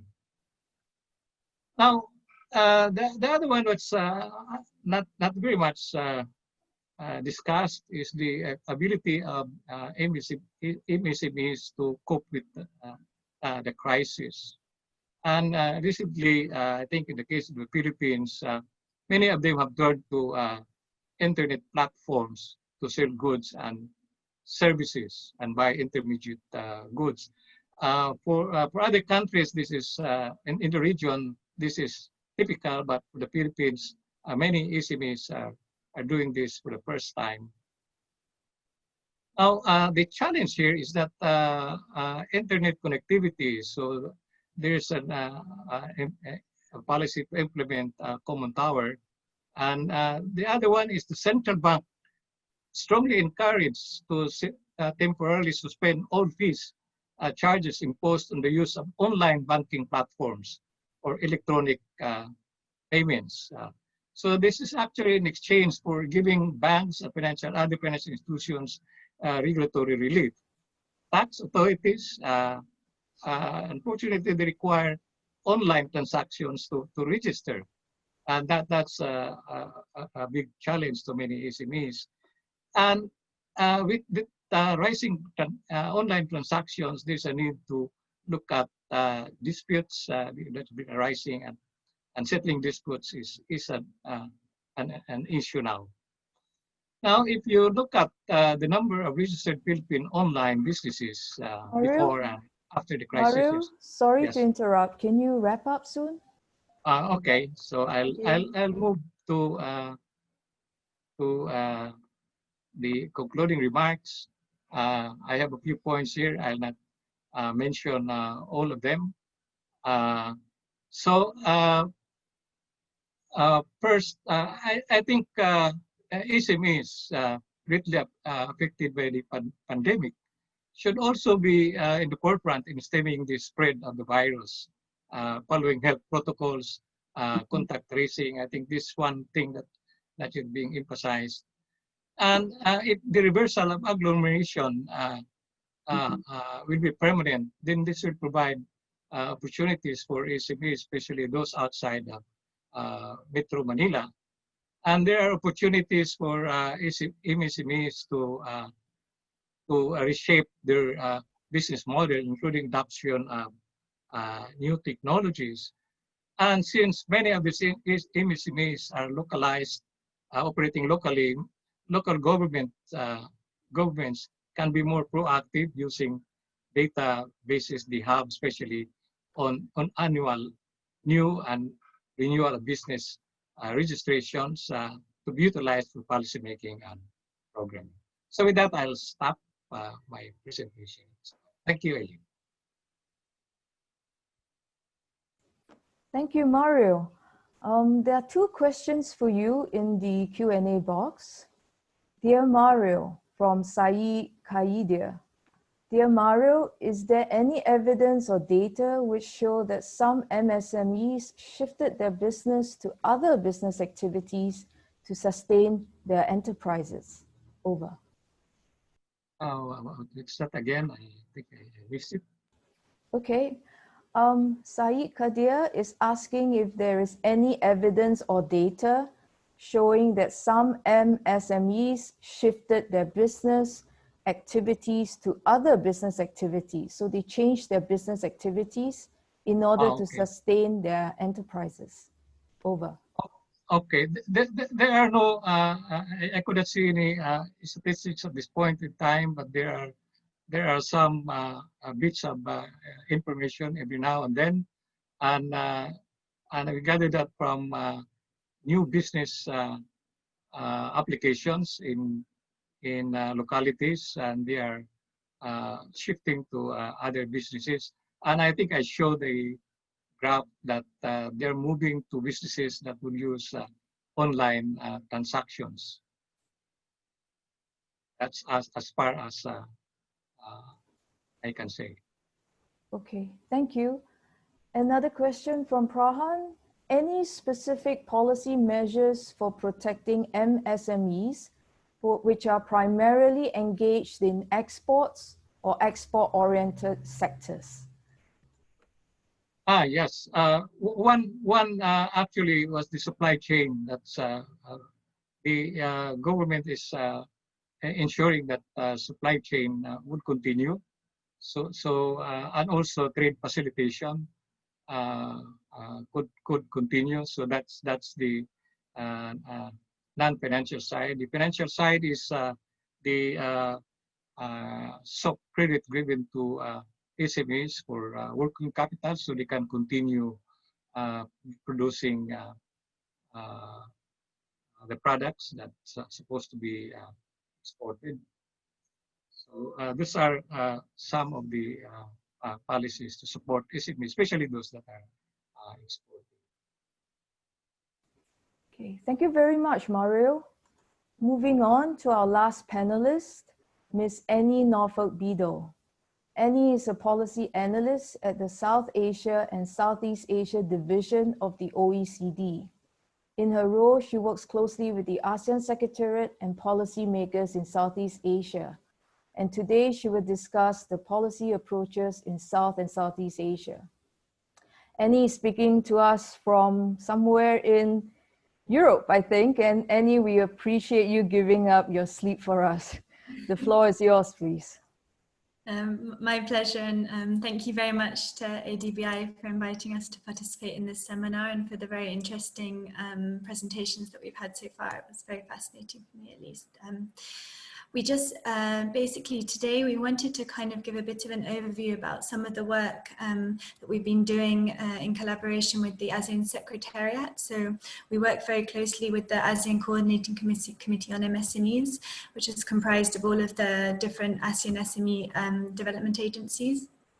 And as part of that, we've been kind of implementing a series of studies on different aspects of SME development across ASEAN, which has been financed by the Canadian government. So if we can go to the first slide. And the second one. So as the previous speakers have mentioned, MSMEs sustain the livelihoods of millions across emerging Asia, but you can observe quite significant productivity gaps between SMEs and larger enterprises, and also in terms of their contribution to trade and participation in global value chains. If we can move to the next slide.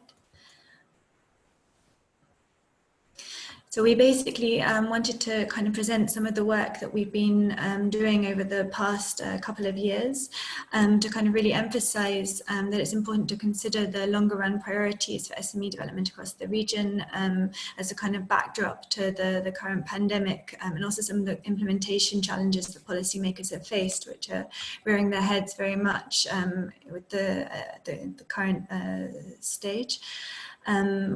So in 2018, we launched a publication called the ASEAN SME Policy Index, where we track different aspects of different policy frameworks for SME development across ASEAN, where we use around 600 indicators to track many different elements.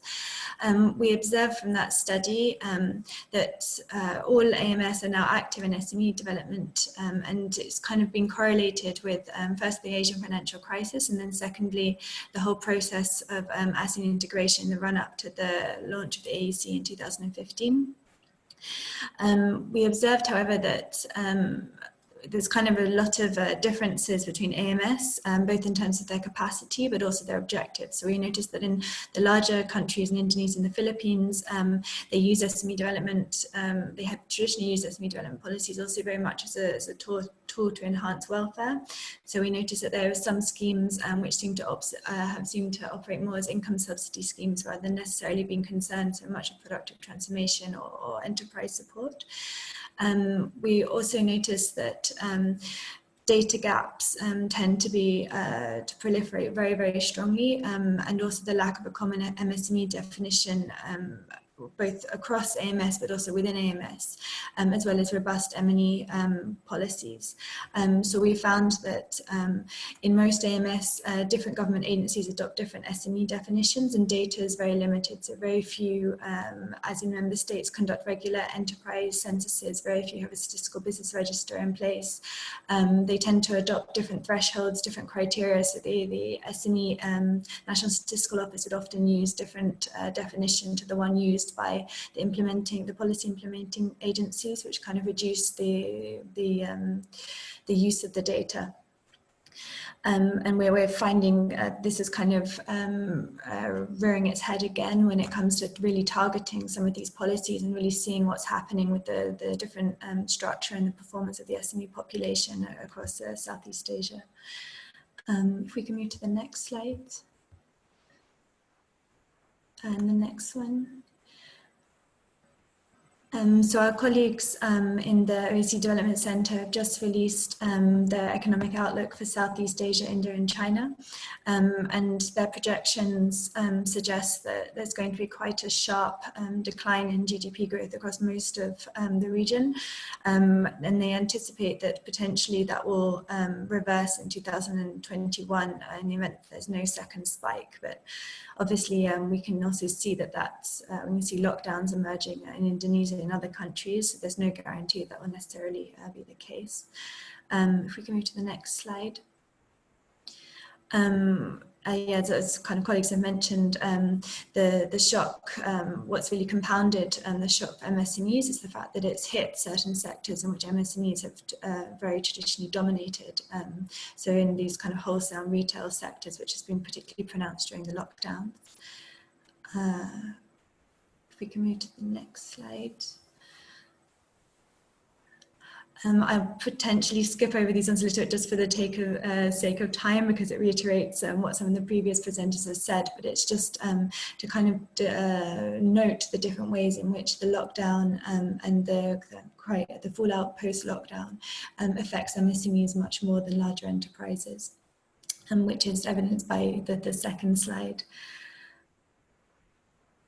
which is a survey by the AMTC, which shows that roughly, or indicates that roughly 2/3 of MSMEs had less than 2 months worth of cash reserves left in early April, and over 1/3 expected to lay off over 40% of their staff. So the crisis was impacting us in MSMEs very dramatically, even in early April. If we can move to the next slide.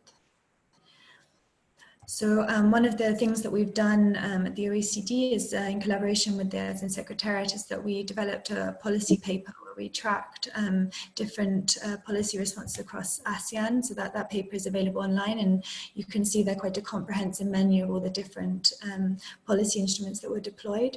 The plan is also to continue updating that document. So I think we're going to look at different aspects of the different support measures in further iterations, for example, to see which measures were implemented by local governments versus national governments, and whether there's already been some indication of the impact of certain policies and so on. But what we found from the first iteration of the paper was that governments acted relatively quickly to implement different enterprise support policies, and they implemented quite a comprehensive menu of instruments. So all AMS implemented some form of deferral measure and direct financial assistance, as well as wage support and temporary redundancies. And in some cases, they also implemented information and guidance. So in Singapore, for instance, they released a kind of manual for business continuity, which businesses could refer to in order to kind of navigate them through the crisis and how they might need to adapt their business models. But what we saw is that as the crisis began to kind of like mature over the second and third month, governments increasingly began to look at longer term structural measures. So they kind of reverted back to some of these very kind of sticky problems that they've had, priorities they had concerning SME development prior to the crisis.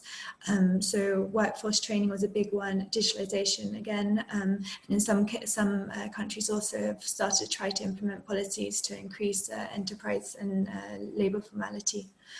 If we can move to the next slide. We also found that in a number of cases, they've been highly sector specific, and they've really been targeted at these sectors that are very important growth drivers for ASEAN economies, and that were particularly affected by the slowdown. I mean, in fact, in many cases, especially in the lower income countries within the region, almost all enterprise support schemes were targeted at these sectors. If we can move to the next slide. And then the next one. What we've, so again, it's kind of, it's mentioned in the report that was released by the Development Center recently, but we've observed that countries in emerging Asia have to date, because they demonstrate sound macroeconomic fundamentals, to date they've had a relatively wide space of fiscal maneuvers, and that space is narrowing.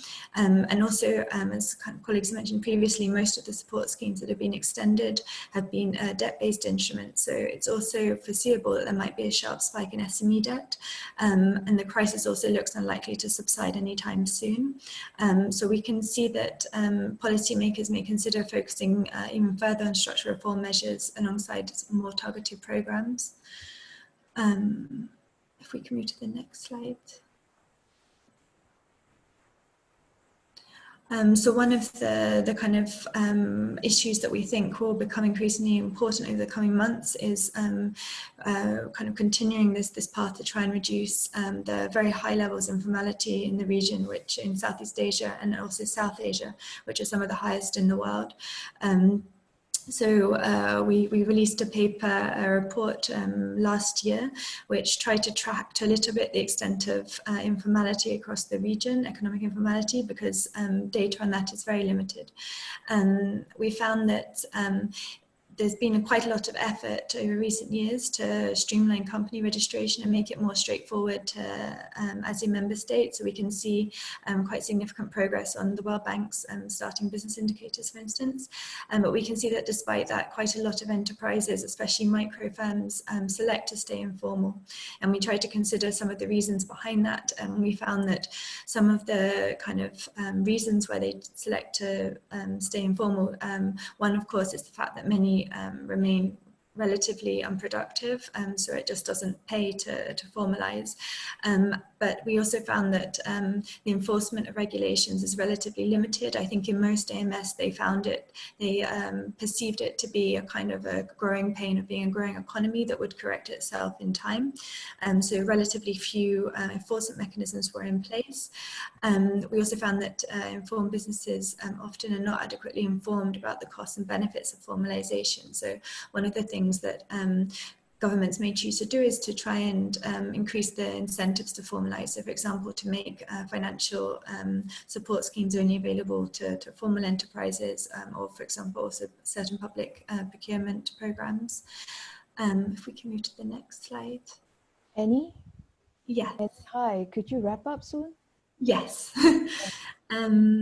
Yes, so again, we also found that many countries face quite limited administrative capacity and also limited interagency coordination. So we found there to be quite a lot of duplication of effort, rather fragmented institutional settings where there wasn't a lot of coordination between local governments and national governments, and also that quite a lot could still be done to strengthen e-government and to kind of move closer to an only one principal regime whereby businesses don't have to register the same information with multiple government agencies.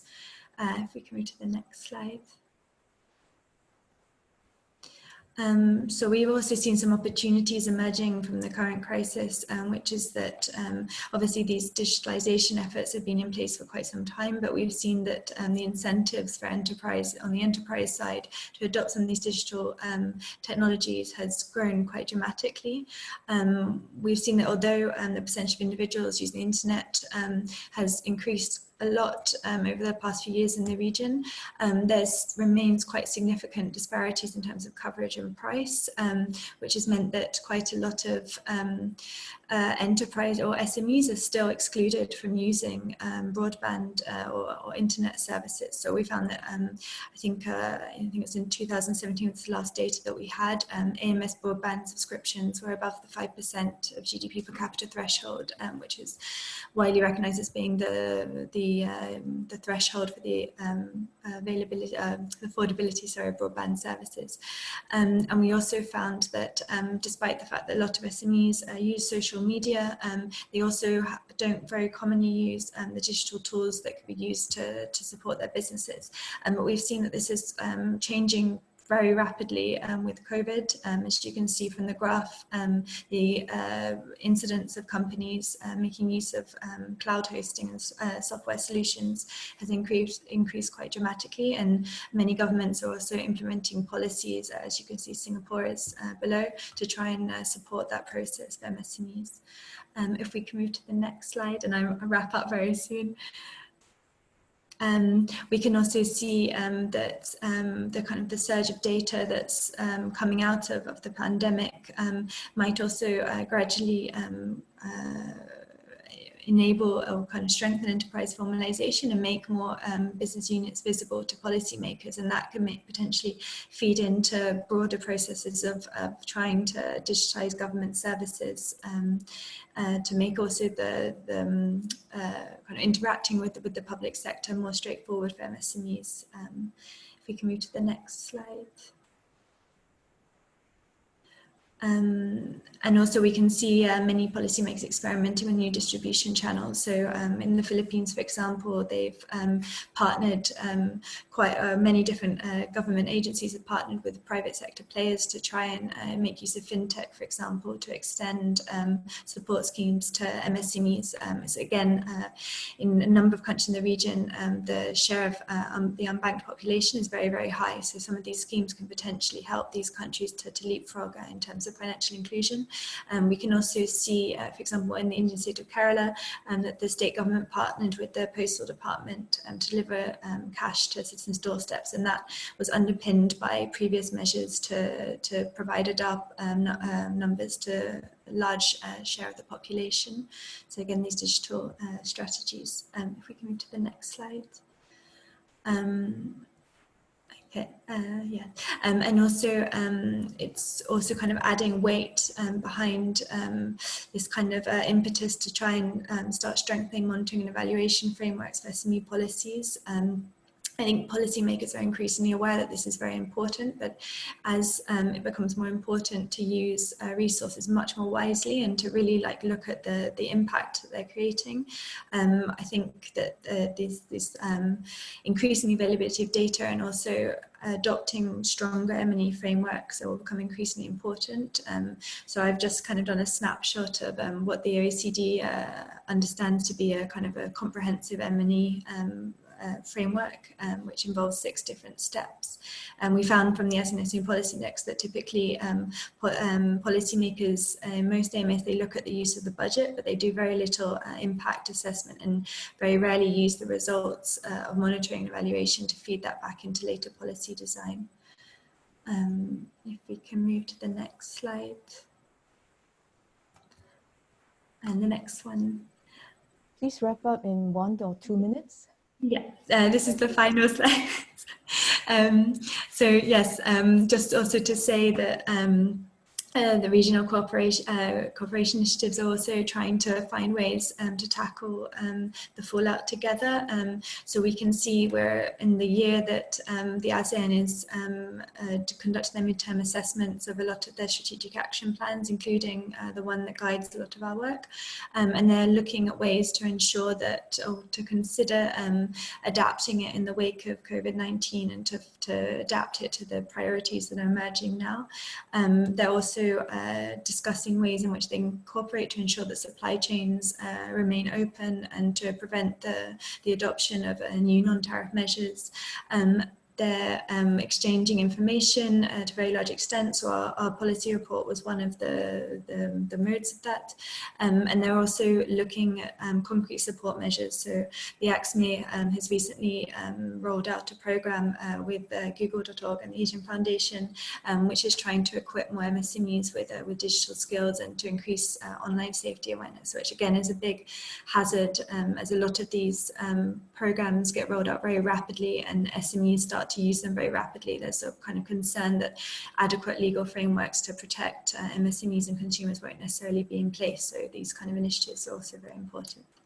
And with that, I finish. Thank you very much, Annie. There are a few questions in the Q&A box which are relevant for all speakers, so we'll go straight into those. And maybe Annie can answer the first one first before I call on the other 2 panelists.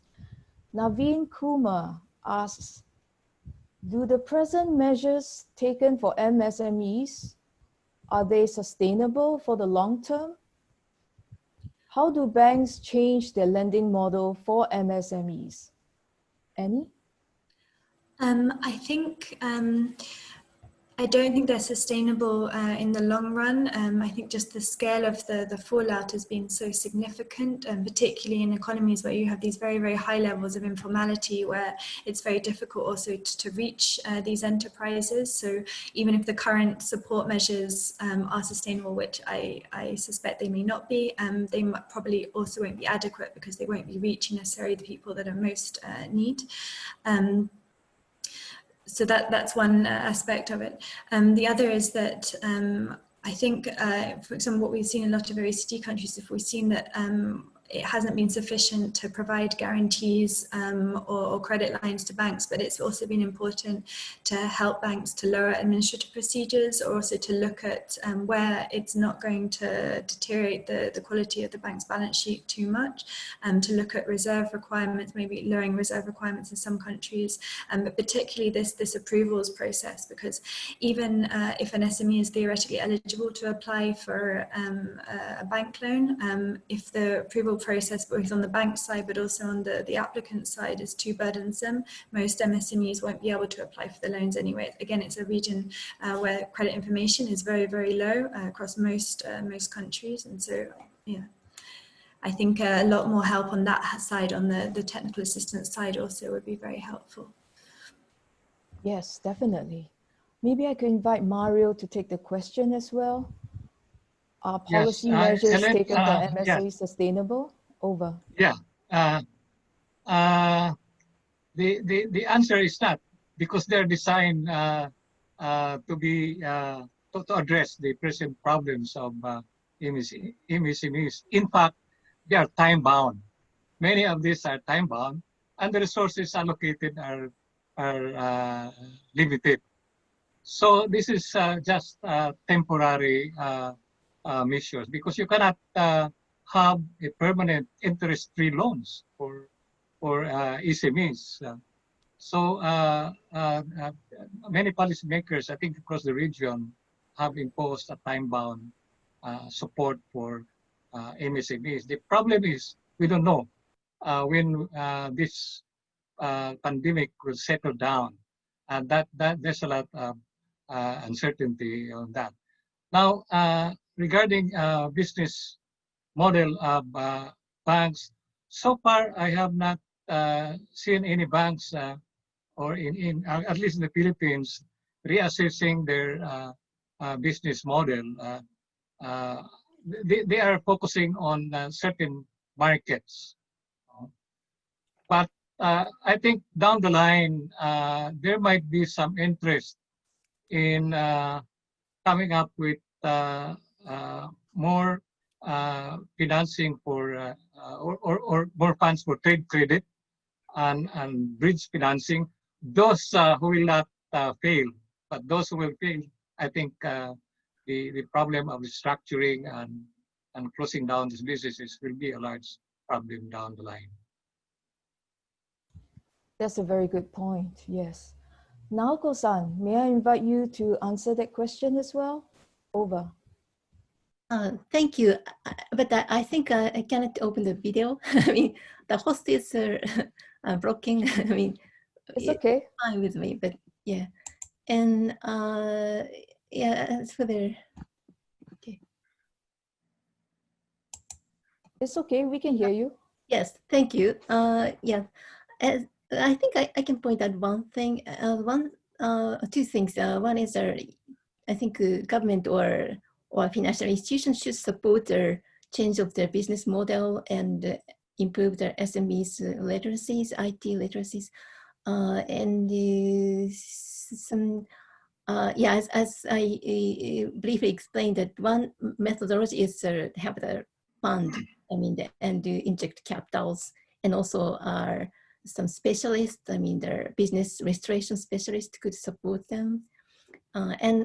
Secondly, I like to stress on the importance of their some data using, and banks need to change their business model, because traditionally banks took a lot of time in their in providing loans, but to using the bank account information or other transaction or SNS information, they can provide loans very quickly, and also reserve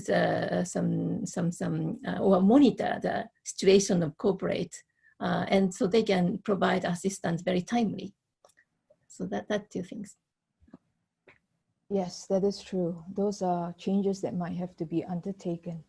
There are several questions in the Q&A box about digital innovations, digital technology, and encouraging MSMEs to do more online business in general. So let me just summarize a number of these questions as: how might developing member economies encourage MSMEs to use more online platforms and to participate more greatly in the digital economy?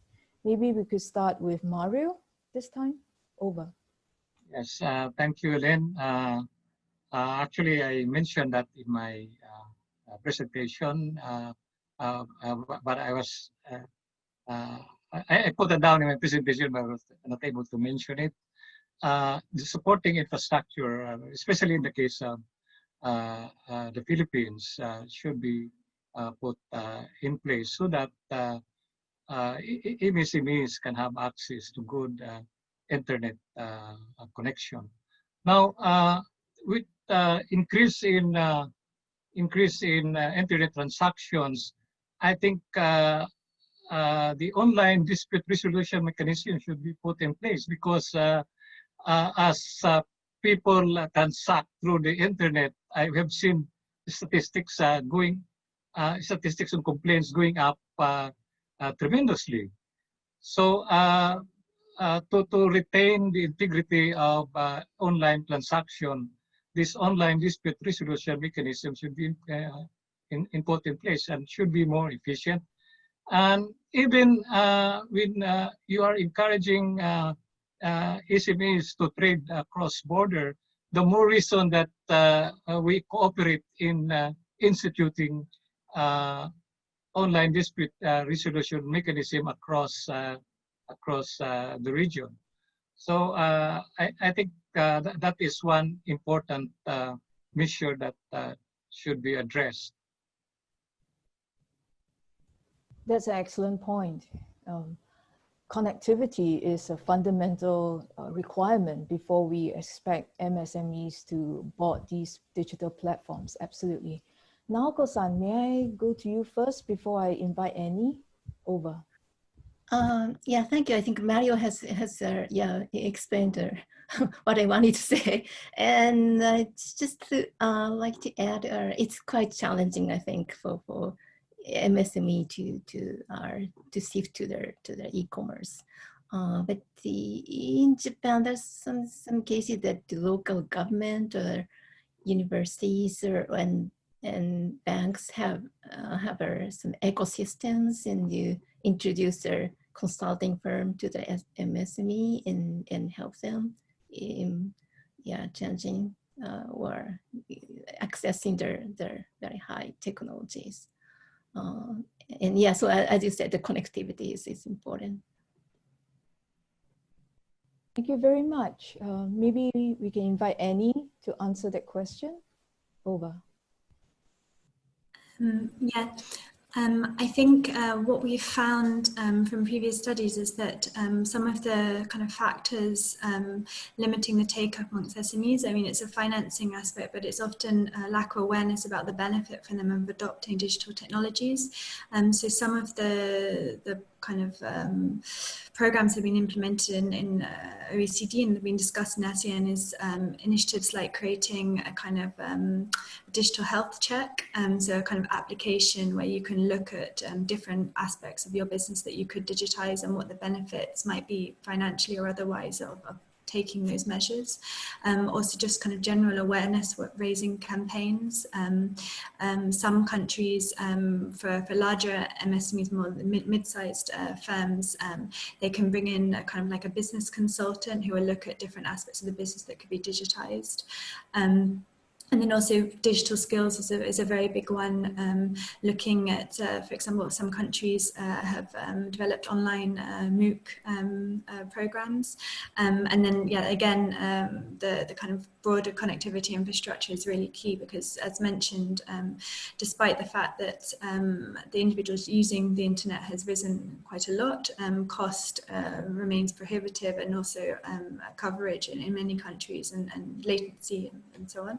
And so one of the big things that the governments can do to improve that is to heighten competition telecoms sector. So for example, just kind of increasing competition. I think that was a step that was taken by Myanmar a few years ago, and that's kind of been one of the factors which has really accounted for a very dramatic rise in mobile phone use.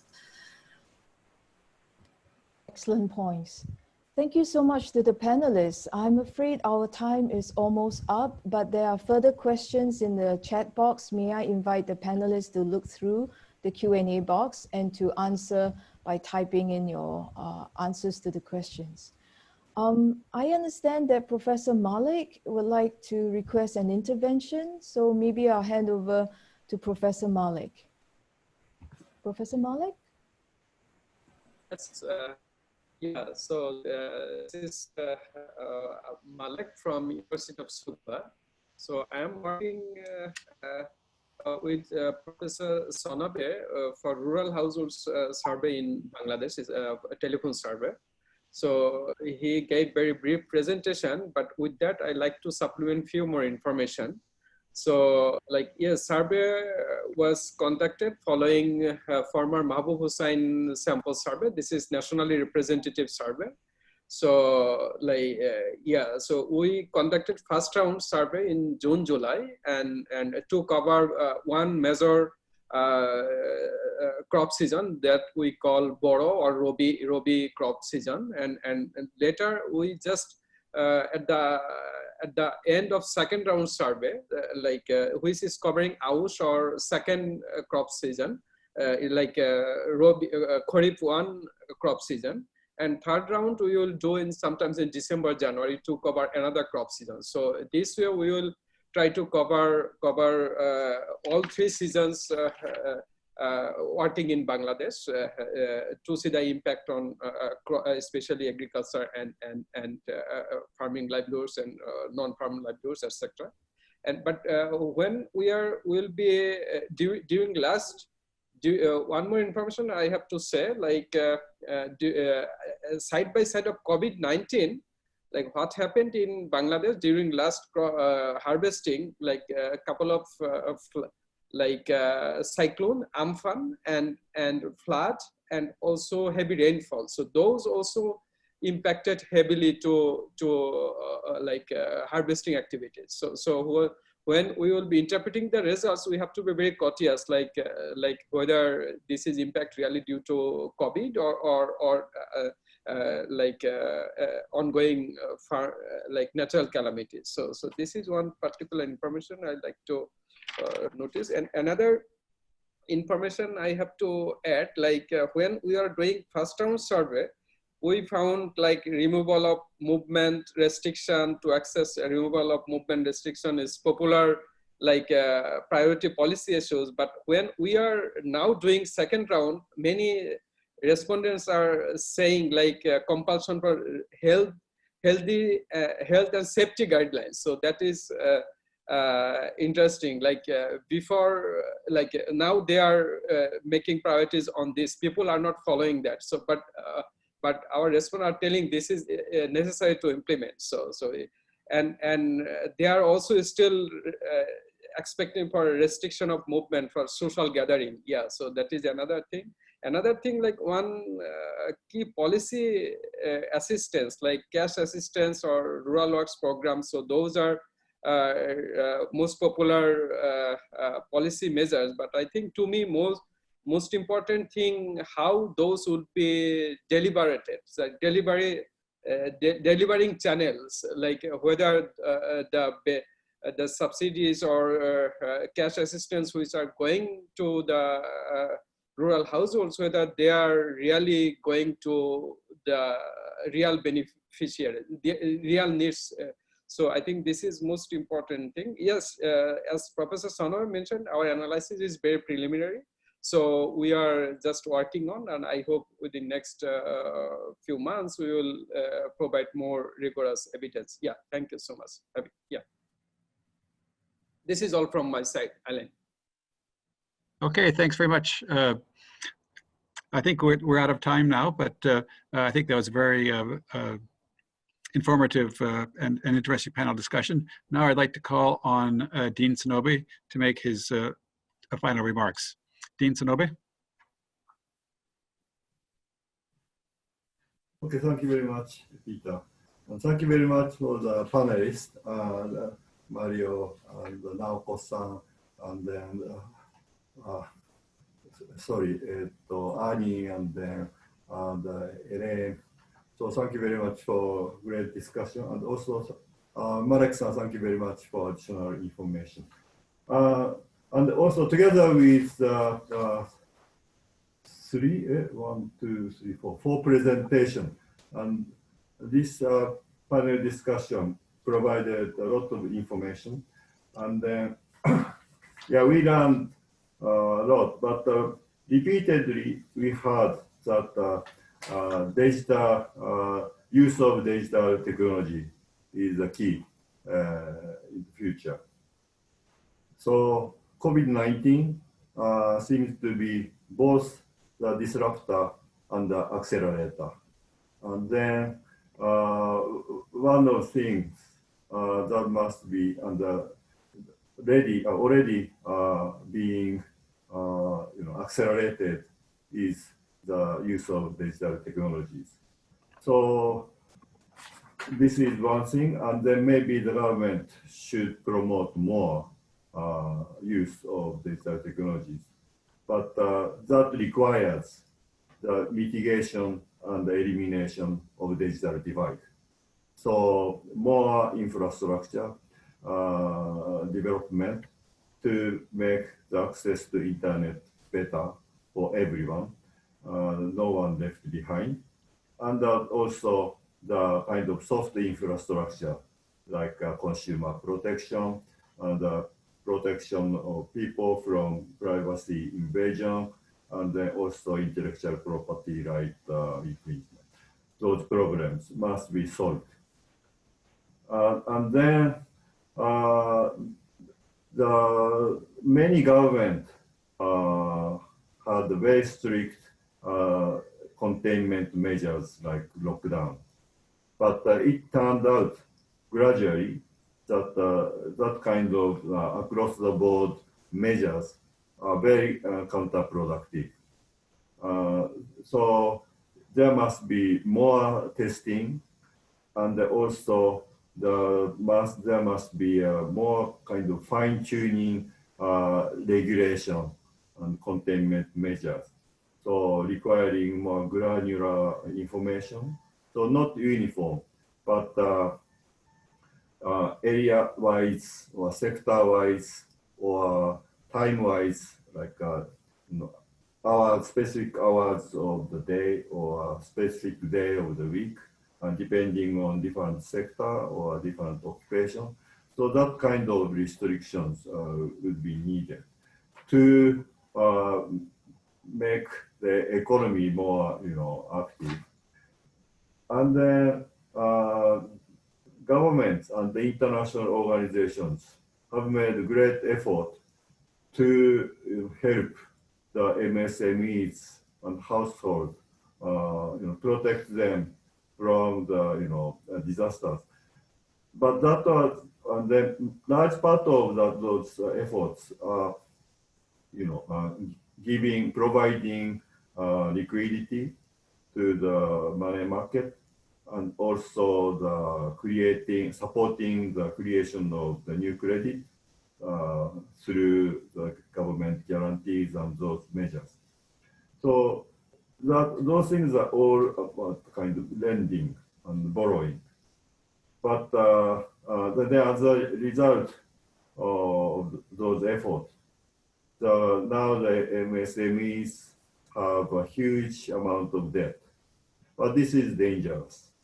As the US economy or European economies may have recovery earlier than developing economies, then the interest rate may start going up.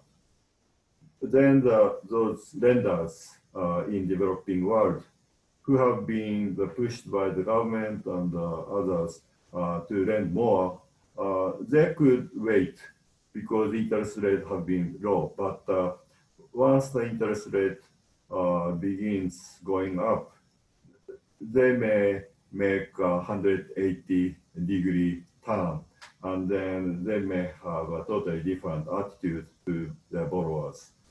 Then many enterprises may have to go bankrupt.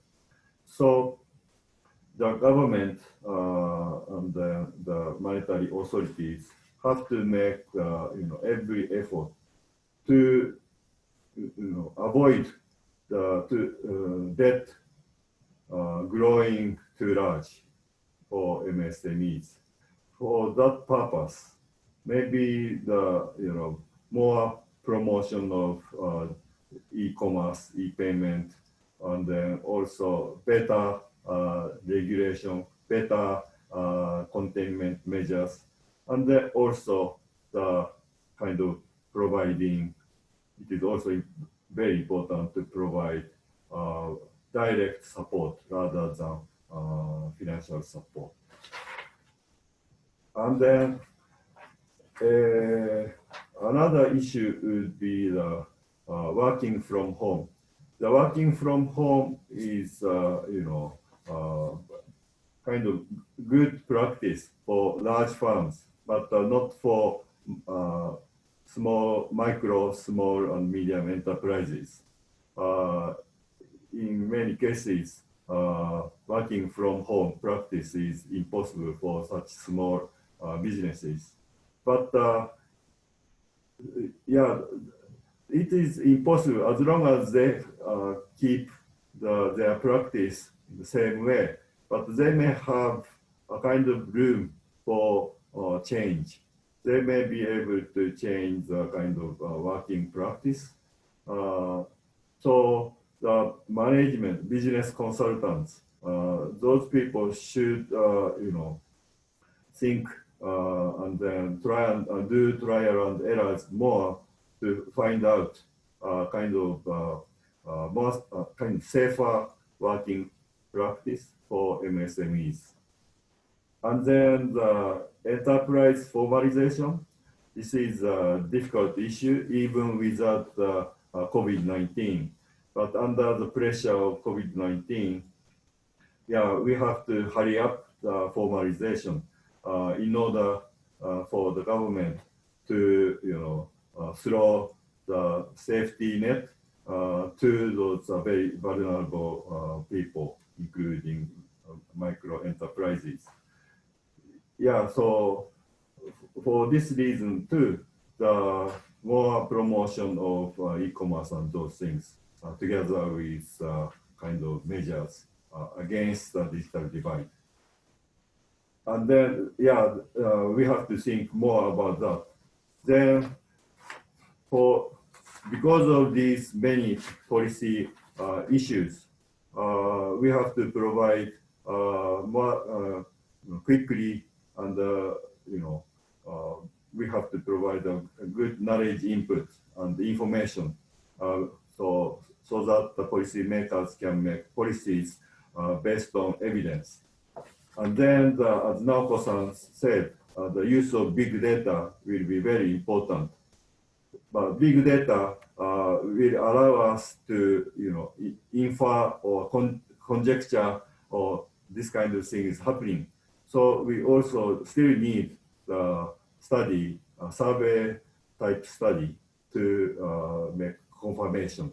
So the good combination of use of big data and the use of the survey study will be very important.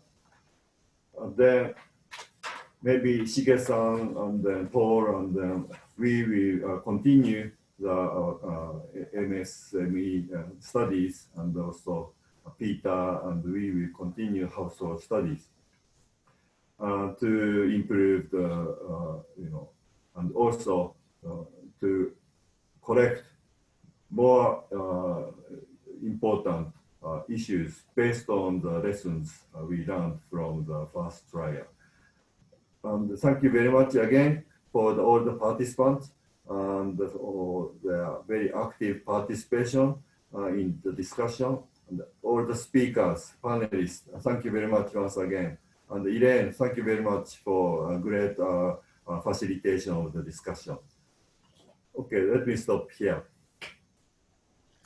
Thank you. Thank you very much. Thanks very much, Dean Sonobe. So that concludes our program today. I'd also like to thank all the presenters, moderators, and the panelists. So let me close the session now. Thank you very much. Thank you very much once again. Bye-bye. Bye-bye. Thank you. Stay safe. And thank you, Elaine. Yes. Thank you, Stay safe. Dean Sonobe. Okay. Thank Bye. you, Naoko-san. Thank you, Peter. Okay, thank you. Annie, sacrificing the sleep. Yes.